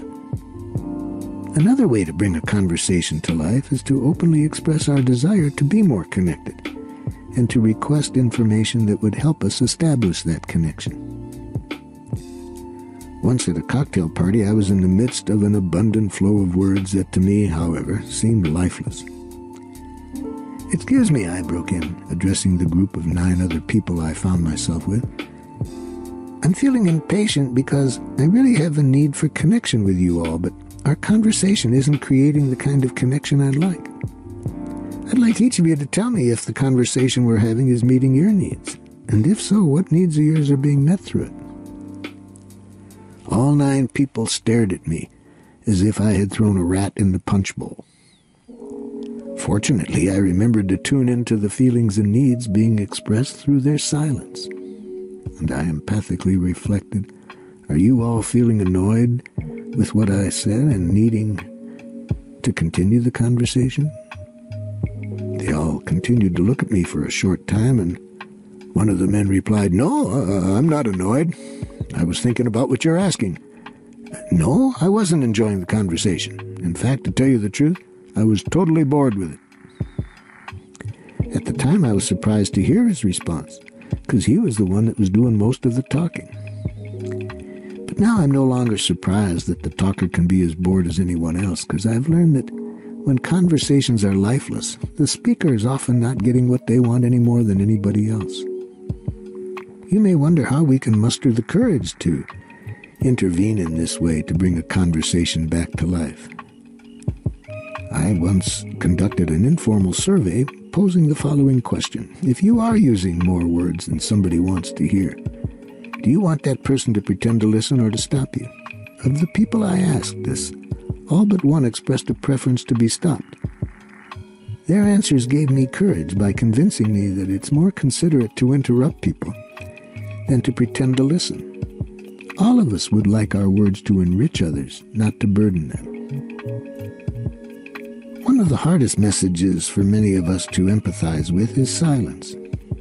This is especially true when we've expressed ourselves vulnerably, and we really need to know how others are reacting to our words. At such times, it's easy to project our worst fears onto the lack of response and forget to connect with the feelings and needs being expressed through the silence. Once when I was working in a business organization, I got in touch with some deep feelings and expressed them, and I started to cry. When I looked up, I received a response from the organization's director that was not easy for me to receive empathically. He was silent, and the look on his face was easy for me to interpret that he was feeling disgusted with me for being so emotional. Fortunately, I remembered to put my attention on what might be going on within him to try to connect with his feelings and needs. And I said, "I'm sensing from your response to my crying that you're feeling disgusted, and my crying doesn't meet your need to have someone in control of himself." If he had answered yes, I would have been able to accept that. We had different values around expressing emotions, without somehow thinking that I was wrong for having expressed my emotions as I did. But he didn't say yes. He replied, No, not at all. I was just thinking of how my wife wishes I could cry." He went on to reveal that his wife, who was in the process of divorcing him, had been complaining that living with him was like living with a rock. During my practice as a psychotherapist, I was once contacted by the parents of a 20-year-old woman under psychiatric care who for several months had been undergoing medication, hospitalization, and shock treatments. She had become mute 3 months before her parents contacted me. When they brought her to my office, she had to be assisted because left to herself, she just sat and stared at the floor. In my office, she crouched in her chair, shaking, her eyes on the floor. I tried to connect empathically with what feelings and needs were being expressed through her nonverbal message. I said to her, "I'm sensing you're really scared. You have a need for safety, need to be sure that if you talk, you'll be safe. Is that accurate?" She didn't respond verbally. She just sat there. I said, "I'm guessing that it's scary even to talk. Is that so?" She continued sitting there. Then I expressed my own feelings, saying, "I'm very concerned about you, and I would like to contribute some way to helping you feel more safe. I'd like you to tell me if there's something I could say or do that would make you feel safe." Still no verbal response. For the next 40 minutes, I continued to either reflect the feelings and needs I sensed were being expressed through her silence, or at other times I expressed my feelings and needs. There was no verbal response. Finally, after about 40 minutes, I said, "Oh, I'm feeling really tired right now, need some rest. How about if we get together tomorrow? Would you be willing to do that?" I got no verbal response from her, and so I said, well, if I don't hear you say anything, I'll assume it's okay, and I'll ask your parents to bring you back tomorrow. The next day was like the first day. I continued to hear through her silence what I guessed she was feeling, needing. I told her at times my feelings and needs, but she still didn't respond verbally. Third day the same. Fourth day the same. This time, when she didn't respond, I reached over and held her hand. Not knowing whether my words were communicating my concern, I hoped the physical contact might do so more effectively. At first contact, her muscles tensed and she shrank further back into her chair. I was about to release her hand when I sensed a slight yielding, so I kept my hold on her hand. After a few moments, I noticed a progressive relaxation on her part. I held her hand for several minutes while I talked to her as I had the first few days, but still she said nothing. When she arrived the next day, she appeared even more tense than before. But this time a new message. She extended a clenched fist toward me while turning her face away from me. She kept moving the fist toward my face. I was at first confused by the gesture. I said to her, "Are you feeling angry and just want me to leave you alone and not ask your parents to bring you here each day?" And now she shook her head no. But that wasn't what she wanted, and this was the first time I got a response other than silence. But she still kept pushing the fist toward me, and I said, "Well, I'm not understanding what you mean by this." Finally, I understood that she had in her fist a message for me. I pried open her fingers, and there was a message that said, "Please help me express what's going on inside myself." I was elated to receive this sign of her desire to communicate. Still, it took another hour of my empathizing with how scary it was for her to talk. She finally expressed the first sentence, slowly and fearfully. When I reflected back what I heard her saying, she appeared relieved and continued slowly and fearfully to talk. A year later, she sent me a copy of the following entries from her journal. Here's what she wrote. "I came out of the hospital away from shock treatments and strong medicine. That was about April. The 3 months before that are completely blank in my mind, as well as the 3.5 years before April. They say that after getting out of the hospital, I went through a time at home of not eating, not talking, and wanting to stay in bed all the time. Then my parents took me to Dr. Rosenberg. I don't remember much of those first 2 or 3 months other than being in his office and talking with him. I'd begun waking up since that first session with him. And when I began sharing with him things that bothered me, things that I never have dreamed of telling anyone about, and I remember how much that meant to me. It was so hard to talk. But Dr. Rosenberg cared about me and showed it, and I wanted to talk with him. I was always glad afterwards that I had let something out. I remember counting the days, even the hours, until my next appointment with him. I've also learned that facing reality is not all bad.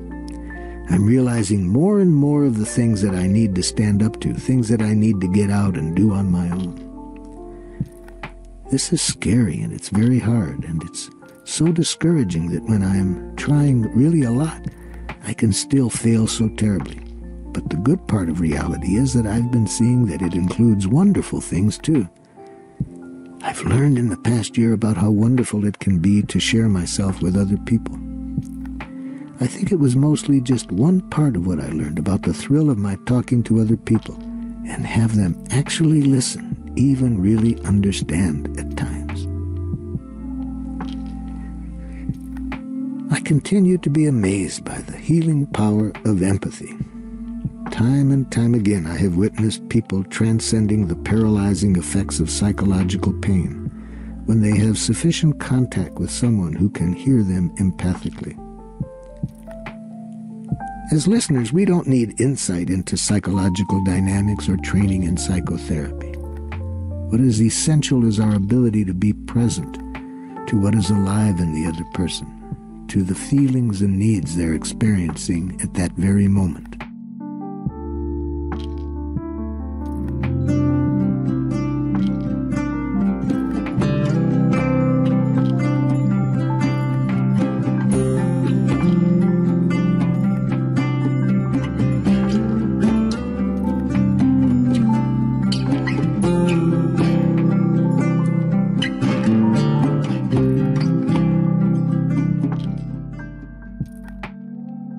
I have been discussing how nonviolent communication can connect us with our friends, family, people at work, even be used in the political arena.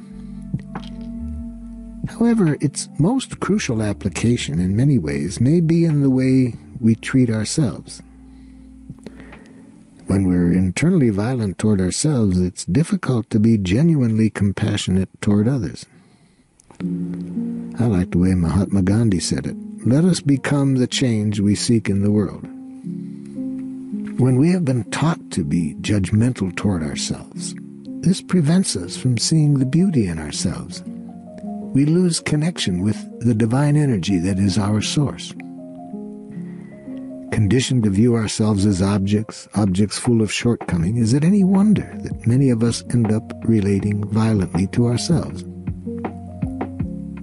An important area where this violence can be transformed into compassion is in our moment-to-moment evaluation of ourselves. Since we want whatever we do to lead to the enrichment of life, it's critical to know how to evaluate events and conditions in ways that help us learn from them and make ongoing choices that serve us, without ever losing self-respect. Unfortunately, the way we've been trained to evaluate ourselves often promotes more self-hatred than learning. In a routine workshop activity, I asked participants to recall a recent occasion when they did something they wished they hadn't done.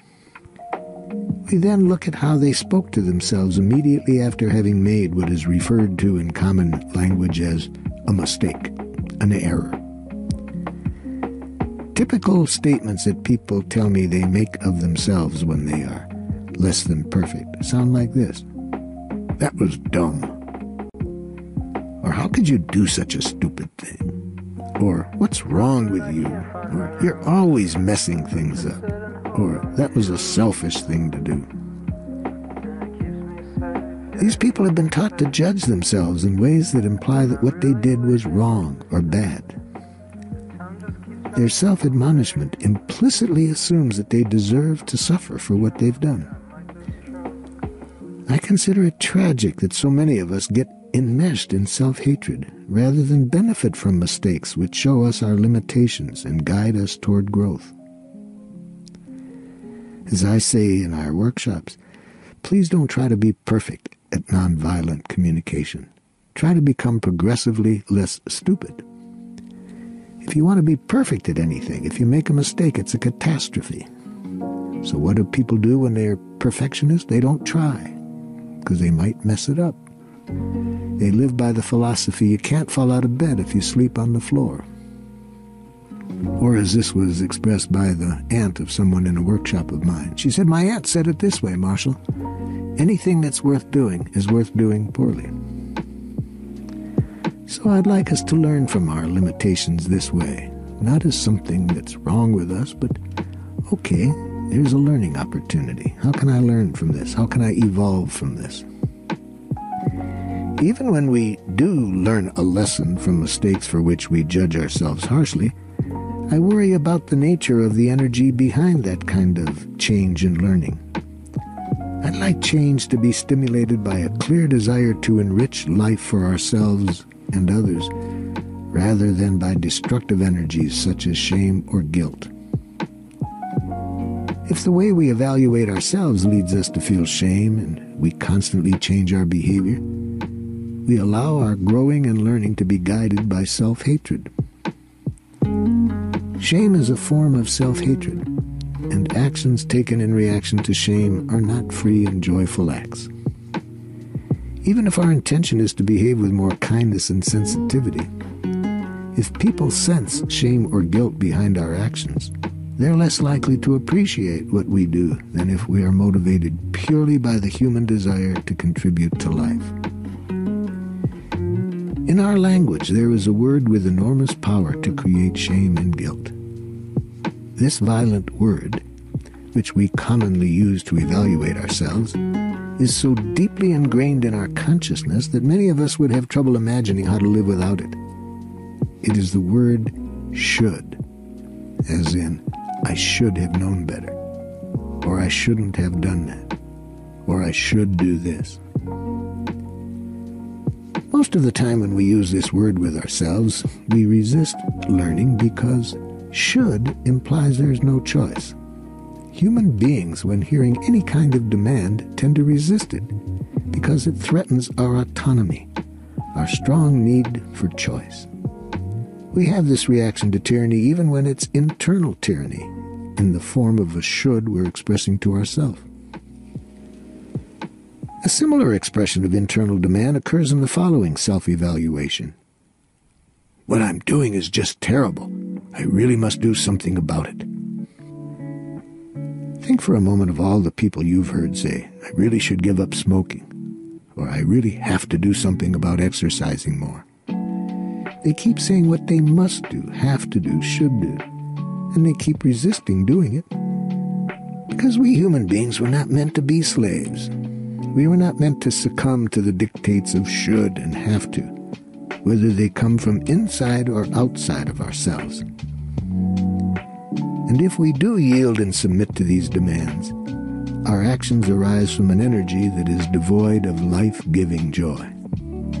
When we communicate with ourselves on a regular basis through inner judgment, blame, and demand, it's not surprising that our self-concept gives in to feeling more like a chair than a human being. The basic premise of nonviolent communication is that whenever we imply that someone is wrong or bad, what we're really saying is that he or she is not acting in harmony with our needs. If the person we are judging happens to be ourselves, what we're saying is, I myself am not behaving in harmony with my own needs. I'm convinced that if we learn to evaluate ourselves in terms of whether or how well our needs are being fulfilled, we are much more likely to learn from the evaluation without losing self-respect. Our challenge then, when we are doing something that's not enriching life, is to evaluate ourselves moment by moment in a way that inspires change, both, one, in the direction of where we would like to go, and two, out of respect and compassion for ourselves rather than out of self-hatred, guilt, or shame. After a lifetime of schooling and socialization, it's probably too late for most of us to train our minds to think purely in terms of what we need and value from moment to moment. However, just as we've learned to translate judgments when conversing with others, we can train ourselves to recognize judgmental self-talk and to immediately focus our attention on the underlying needs. For example, if we find ourselves reacting reproachfully to something we did and say to ourselves something like, "Look, you just messed up again," we can quickly stop and ask ourselves, hold it now. What unmet need of mine is being expressed through this statement? When we do connect to the need, and there may be several layers of needs, we will notice a remarkable shift in our bodies. Instead of the shame, guilt, or depression we likely feel when criticizing ourselves for having messed up again, we will experience any number of feelings, but there'll be different kinds of feelings that some people refer to as a sweet pain. Whether it's sadness, frustration, disappointment, fear, grief, or some other feeling that we have been endowed by nature with for the purpose of helping us to better meet our needs, it will be a different energy that we have than when we have the feelings that come from judging and blaming ourselves, the feelings of guilt, shame, and depression. Mourning in nonviolent communication is a phrase I use to refer to the process of fully connecting with the unmet needs and feelings that are generated when we have been less than perfect. It is an experience of regret, but regret that helps us learn from what we have done without blaming or hating ourselves. We see how our behavior ran counter to our own needs and values, and we open ourselves to feelings that arise out of that awareness. When our consciousness is focused on what we need, we are naturally stimulated toward the creative possibilities of how to get that need met. In contrast, the moralistic judgments we use when blaming ourselves tend to obscure such possibilities and to perpetuate a state of self-punishment. We follow up on the process of mourning with self-forgiveness, turning our attention to the part of ourself which chose to act in the way that led to what we're calling a mistake. We ask ourselves, when I behaved in the way which I now regret, what need of mine was I trying to meet by doing that? I believe that human beings are always acting in the service of needs and values. This is true whether the action does or does not meet the need, or whether it's one we end up celebrating or regretting. When we listen empathically to ourselves, we will be able to hear the underlying need. Self-forgiveness occurs the moment this empathic connection is made. Then we can recognize that our choice was an attempt to serve life, even as the mourning process teaches us how it fell short of fulfilling all of our needs. An important aspect of self-compassion is to be able to empathically hold both parts of ourselves, the self that regrets a past action and the self that took the action in the first place with the intention of meeting our needs. The process of mourning and self-forgiveness free us in the direction of learning and growing. In connecting moment by moment to our needs, we increase our creative capacity to act in harmony with them. In addition to the process of mourning and self-forgiveness, another aspect of self-compassion I emphasize is the energy behind whatever action we take. When I advise, don't do anything that isn't play, some take me to be radical, even insane. I earnestly believe, however, that an important form of self-compassion is to make choices motivated purely by our desire to contribute to life, rather than out of fear, guilt, shame, duty, or obligation. When we are aware of the life-serving purpose behind the actions that we take, when the sole energy that motivates us is simply to make life wonderful for ourselves and others, then even hard work or scary work has an element of play in it. Correspondingly, an otherwise joyful activity performed out of obligation, duty, fear, guilt, or shame will lose its joy and eventually engender resistance. I earlier suggested that we consider replacing language that implies lack of choice with language that acknowledges choice. Many years ago, I engaged in an activity which significantly enlarged the pool of joy and happiness available to my life, while diminishing depression, guilt, and shame. I offer it here as a possible way to deepen our compassion for ourselves, to help us live our lives out of joyous play, by staying grounded in a clear awareness of the life-enriching need behind everything we do. The first step. What do you do in your life that you don't experience as playful? List it on a piece of paper, all of those things that you tell yourself you have to do. List any activity you dread but do it anyway because you perceive that you have no choice. When I first reviewed my own list, just seeing how long it was gave me insight as to why so much of my time was spent not enjoying life. I noticed how many things in an ordinary day I was doing by tricking myself into believing that I had to do them. The first item on my list was write clinical reports. I hated doing these reports, yet I was spending at least an hour of agony over them every day. My second item was driving the children to school twice a week when it was my turn to carpool the children. The next step, after you complete these lists of the things that you're doing that you don't like to do, clearly acknowledge to yourself that you are doing these things because you choose to do them, not because you have to do them. Insert the words, "I choose to," in each item. So, in my case, it would be, I choose to write clinical reports. I choose to drive the children twice a week to school. I recall my own resistance to this step. I didn't want to admit to myself that I chose to write the clinical reports. I kept telling myself, no, I don't choose to do it. I have to do it. I'm a clinical psychologist. Step 3.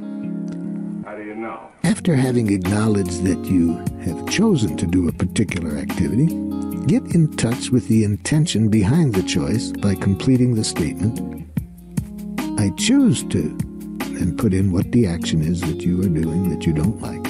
In my case, I choose to write clinical reports. Then follow it with because I want, and then fill in what comes after that. At first, I fumbled to identify what I wanted from writing clinical reports. Several months earlier, I had already determined that the reports did not serve my clients enough to justify the time they were taking. So why was I continuing to invest so much energy in their preparation? Finally, I realized that I was choosing to write the reports solely because I wanted the income they provided.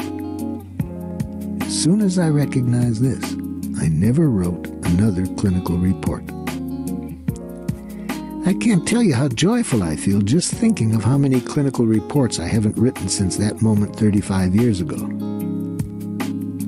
When I realized that money was my primary motivation, I immediately saw that I could find other ways to take care of myself financially. In fact, I realized I'd rather scavenge in garbage cans for food than to write another clinical report. The next item on my list of unjoyful tasks was driving the children to school. When I examined the reason behind that chore, however, I felt appreciation for the benefits my children received from attending their school. They could have easily walked to the neighborhood school, but their own school that I was sending them to was far more in harmony with my educational values. So I continued to drive them, but with a different energy. Instead of saying, oh darn, I have to drive the kids to school today, being conscious that my purpose was for my children to have a quality of education that was very dear to me, I did the driving with a different energy. Of course, I sometimes needed to remind myself 2 or 3 times during the drive to refocus my mind on what purpose my action was serving. As you explore the statement, I choose to, and then fill in what you did that you didn't like, and then you add to it because I want, and then you get clear why you are doing it, you may discover, as I did with the children in their carpool, the important values behind the choices you've made. I'm convinced that after we gain clarity regarding the need being served by our actions, we can experience them as play even when they involve hard work, challenge, or frustration. For some items on your list, however, you might uncover one or several of the following motivations. 1, for money. Money is a major form of extrinsic reward in our society. Choices prompted by a desire for reward are costly. They deprive us of the joy in life that comes with actions grounded in the clear intention to contribute to a human need. Money's not a need, as I define it. It is one of the countless strategies that may be selected to address a need. 2, for approval. Like money, approval from others is a form of extrinsic reward.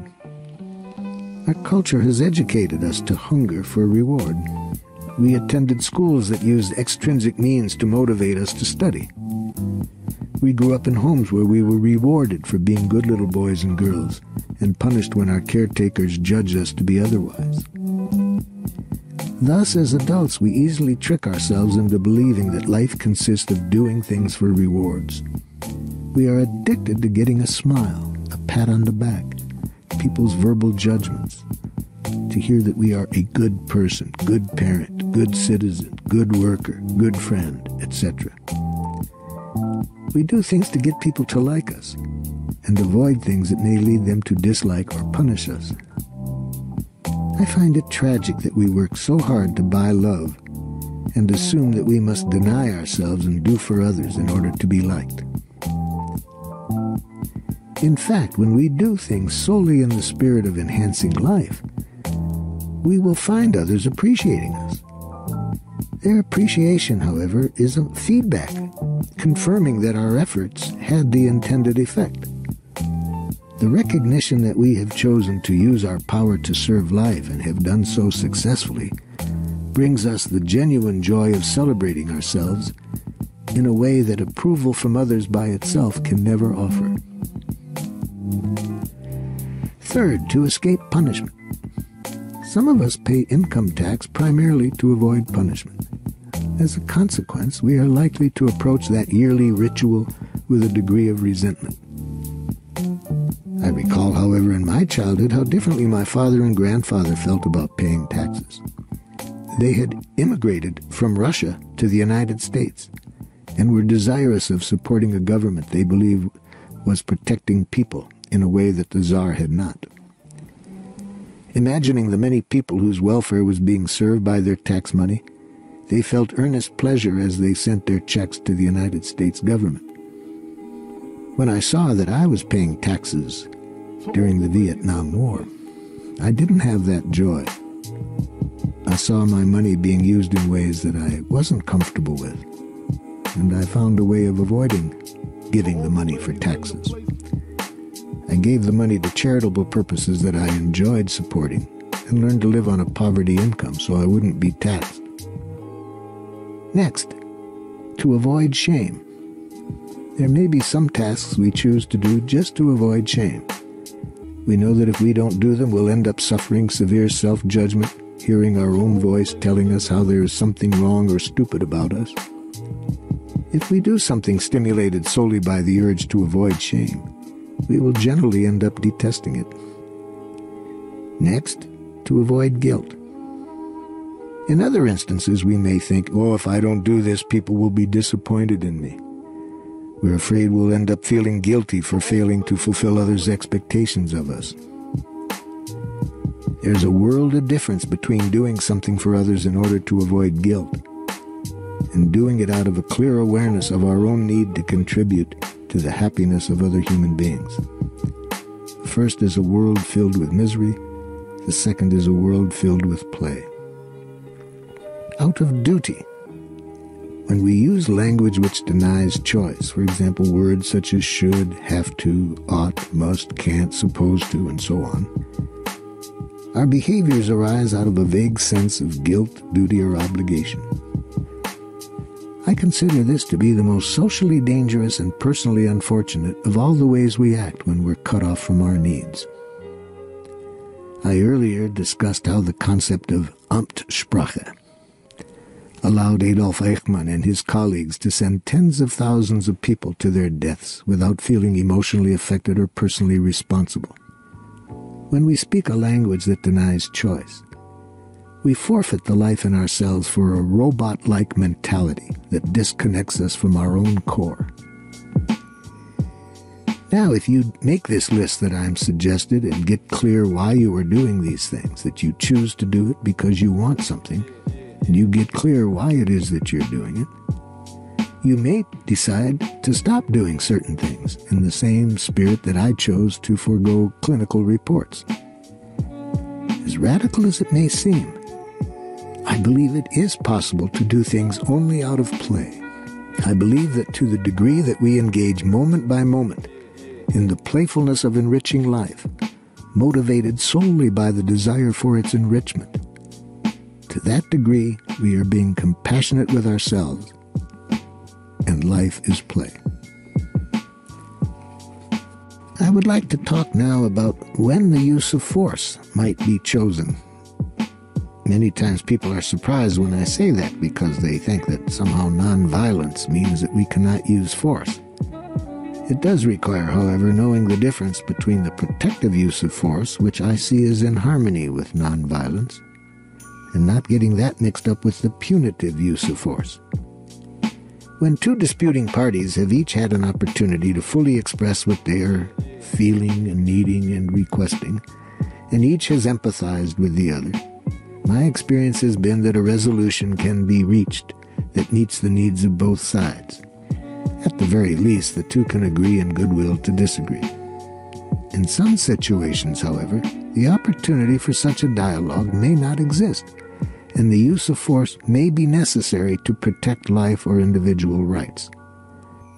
For instance, the other party may be unwilling to communicate, or imminent danger may not allow time for communication. In these situations, we may need to resort to force. If we do, though, as I say, it's important not to get mixed up the protective use of force and the punitive use of force. The intention behind the protective use of force is to prevent injury or injustice. The intention behind the punitive use of force is to cause individuals to suffer for their perceived misdeeds. When we grab a child who's running into the street to prevent the child from being injured, we're applying protective force. The punitive use of force, on the other hand, might involve physical or psychological attack, such as spanking the child, or reproofs like, "How could you be so stupid? You should be ashamed of yourself." When we focus on the protective use of force, we're focusing on the life or rights we want to protect, without passing judgment on either the person or the behavior. We're not blaming or condemning the child rushing into the street. Our thinking is solely directed toward protecting the child from danger. For application of this kind of force in social and political conflicts, see Robert Irwin's book, Nonviolent Social Defense. The assumption behind the protective use of force is that people behave in ways injurious to themselves and others out of a form of ignorance. The corrective process is therefore one of education, not punishment. Ignorance includes A, a lack of awareness of the consequences of our actions, B, an inability to see how our needs may be met without injury to others, C, the belief that we have the right to punish or hurt others because they deserve it, and D, delusional thinking that involves, for example, hearing a voice that instructs us to kill someone. Punitive action, on the other hand, is based on the assumption that people commit offenses because they are bad or evil, and to correct the situation they need to be made to repent. Their correction is undertaken through punitive action designed to make them 1. Suffer enough to see the error of their ways, 2. Repent, and 3. Change. In practice, however, punitive action, rather than evoking repentance and learning, is just as likely to generate resentment and hostility, and to reinforce resistance to the very behavior we are seeking. Physical punishment, such as spanking, is one punitive use of force. I have found the subject of corporal punishment to provoke strong sentiments among parents. Some adamantly defend the practice while referring to the Bible. Spare the rod, spoil the child. Parents say to me, it's because we don't spank that delinquency is now rampant. They are persuaded that spanking our children shows that we love them by setting clear boundaries. Other parents are equally insistent that spanking is unloving and ineffective because it teaches children that when all else fails, we can always resort to physical violence. My personal concern is that children's fear of corporal punishment may obscure their awareness of the compassion that underlies parental demands. Parents often tell me they have to use punitive force because they see no other way to influence their children to, in quotes, do what's good for them, end quotes. They support their opinion with anecdotes of children expressing appreciation for seeing the light after having been punished. Having raised my own children, I empathize deeply with parents regarding the daily challenges they face in educating children and keeping them safe. This does not, however, lessen my concern about the use of physical punishment. First, I wonder whether people who proclaim the successes of punishment are aware of the countless instances of children who turn against what might be good for them simply because they choose to fight rather than succumb to coercion. Second, the apparent success of corporal punishment in influencing a child doesn't mean that other means of influence wouldn't have worked equally well or better. Finally, I share the concerns of many parents about the social consequences of using physical punishment. When parents opt to use punitive force, we may win the battle of getting children to do what we want. But in the process, are we not perpetuating a social norm that justifies violence as a means of resolving differences? In addition to the physical, other uses of force also qualify as punishment. One is the use of blame to discredit another person. For example, a parent may label a child as wrong, selfish, immature, when a child doesn't behave in a certain way. Another form of punitive force is the withholding of some means of gratification, such as parents curtailing of allowance or driving privileges. In this type of punishment, the withdrawal of caring or respect is one of the most powerful threats of all. When we submit to doing something solely for the purpose of avoiding punishment, our attention is distracted from the value of the action itself. Instead, we are focusing upon the consequences of what might happen if we fail to take that action. If a worker's performance is prompted by fear of punishment, the job gets done, but morale suffers. Sooner or later, productivity will decrease. Self-esteem is also diminished when punitive force is used. If children brush their teeth because they fear shame and ridicule, their oral health may improve, but their self-respect will develop cavities. Furthermore, as we all know, punishment is costly in terms of goodwill. The more we are seen as agents of punishment, the harder it is for others to respond compassionately to our needs. Two questions help us to see why we are unlikely to get what we want by using punishment to change people's behavior. The first question is, what do I want this person to do that's different from what he or she is doing? If we ask only this question, punishment may seem effective because the threat or exercise of punitive force may well influence the person's behavior in ways we want. However, when the second question is asked, it becomes evident that punishment isn't likely to work. The second important question is this: what do I want this person's reasons to be for doing what I'm requesting? We seldom address the latter question. But when we do, we soon realize that punishment and reward interfere with people's ability to do things motivated out of a desire to enrich life for themselves and others. I believe it's critical to be aware of the importance of people's reasons for behaving as we request. For example, blaming or punishing would obviously not be effective strategies if we want children to clean their rooms out of either a desire for order or a desire to contribute to the parents' enjoyment of order. Other children clean their rooms motivated by obedience to authority, because my mom said I had to. They respond out of avoidance of punishment, fear of feeling guilty if they don't, fear of rejection if they don't. Nonviolent communication, however, fosters a level of moral development based on autonomy and interdependence, whereby we acknowledge responsibility for our own actions and our awareness that our own well-being and that of others are one and the same. I'd like to describe how some students and I used protective use of force to bring order into a chaotic situation at an alternative school. This school was designed for students who had dropped out of school or had been expelled from conventional classrooms. The administration and I hope to demonstrate that a school based on the principles of nonviolent communication would be able to reach these students. My job was to train the faculty in nonviolent communication and serve as consultant over the year. With only 4 days to prepare the faculty, I was unable to sufficiently clarify the difference between nonviolent communication, and permissiveness. As a result, some teachers were ignoring rather than intervening in situations of conflict and disturbing behavior.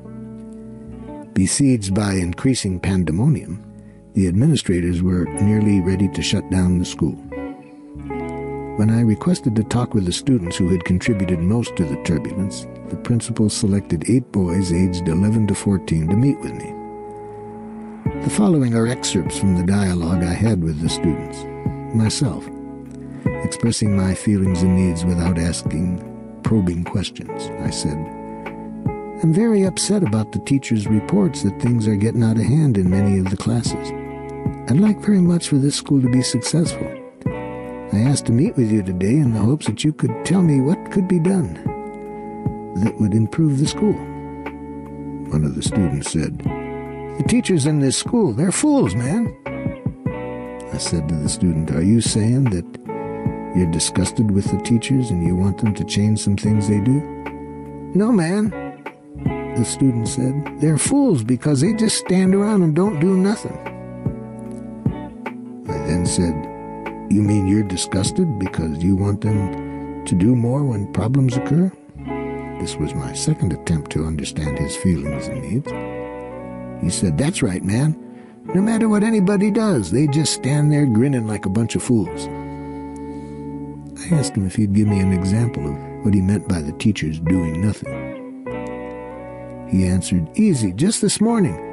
A student walks in, he had a wild turkey bottle of whiskey in his back pocket. It was plain as day he had that in his pocket. Everybody saw it. The teacher, though, she pretended like she didn't see it. She just looked the other way." And then I said, "So it sounds then that you don't have respect for teachers when they just stand around and do nothing. You'd like something done." He said, "Yeah."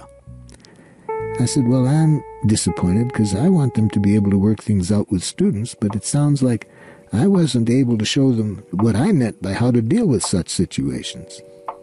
The discussion then turned to one particularly pressing problem, that of students who didn't want to work on a particular day and disturbed others in the class.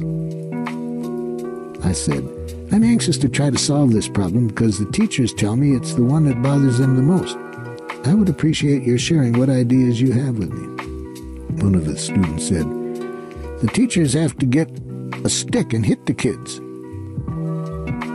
And I said to the student, "So you're saying that you want the teachers to hit people when they bother others?" The student said to me, "That's the only way the student's going to learn." And I said, "So you doubt that any other way would work?" He nodded agreement. "Well," I said, "I'm discouraged if that is the only way. I hate that way of settling things, and I'd like to consider some other ways." And the student said, "Why?" I said, "Well, several reasons. Like, if I get you to stop horsing around in school by hitting you with a stick, I'd like you to tell me what happens if 3 or 4 of you that I've hit in class are out by my car when I go home." The student was smiling and said, "Then you better have a big stick, man." Feeling certain that I understood this student's message and certain he knew I understood, I continued by saying, "That's what I mean. I'd like you to see I'm bothered about that way of settling things. I'm too absent-minded to always remember to carry a stick. And even if I remembered, I hate to get my needs met by hitting people if they don't meet my needs." Another student said, "Well, you could kick the person out of school." And I said, "Well, you're suggesting that you would just like us then to get people out of the school?" He said, "Yeah." I said, "I'm discouraged with that idea too. I want to show that there are other ways of solving differences in school without kicking people out. I'd feel like a failure if that was the best we could do." Another student said, "Well, if somebody's doing nothing, why not put them in a do-nothing room?" I said, "Are you suggesting that you would like to have a room to send people to if they're disrupting other people?" He said, "That's right. There's no use their being in the class if they're not doing nothing but bothering people." I said, "I'm very interested in that idea. I'd like to hear how you think such a room would work." The student said, "Well, sometimes you come to school and you just feel bad. You don't want to do nothing. Maybe your dad beat you up before you came to school.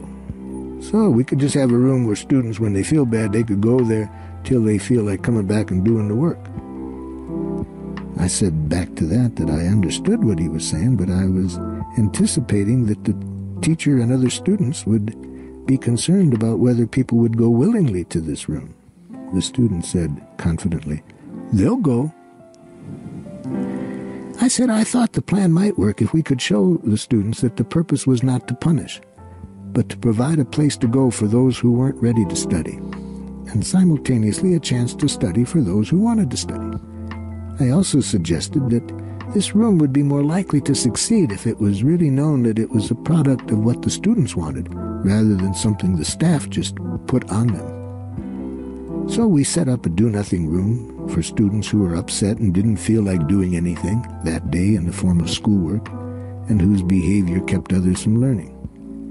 Sometimes students asked to go to this room. Sometimes teachers asked the students to go. We placed the teacher who had the best ability to empathize with students in the do-nothing room, where she had some very productive talks with the children who came in.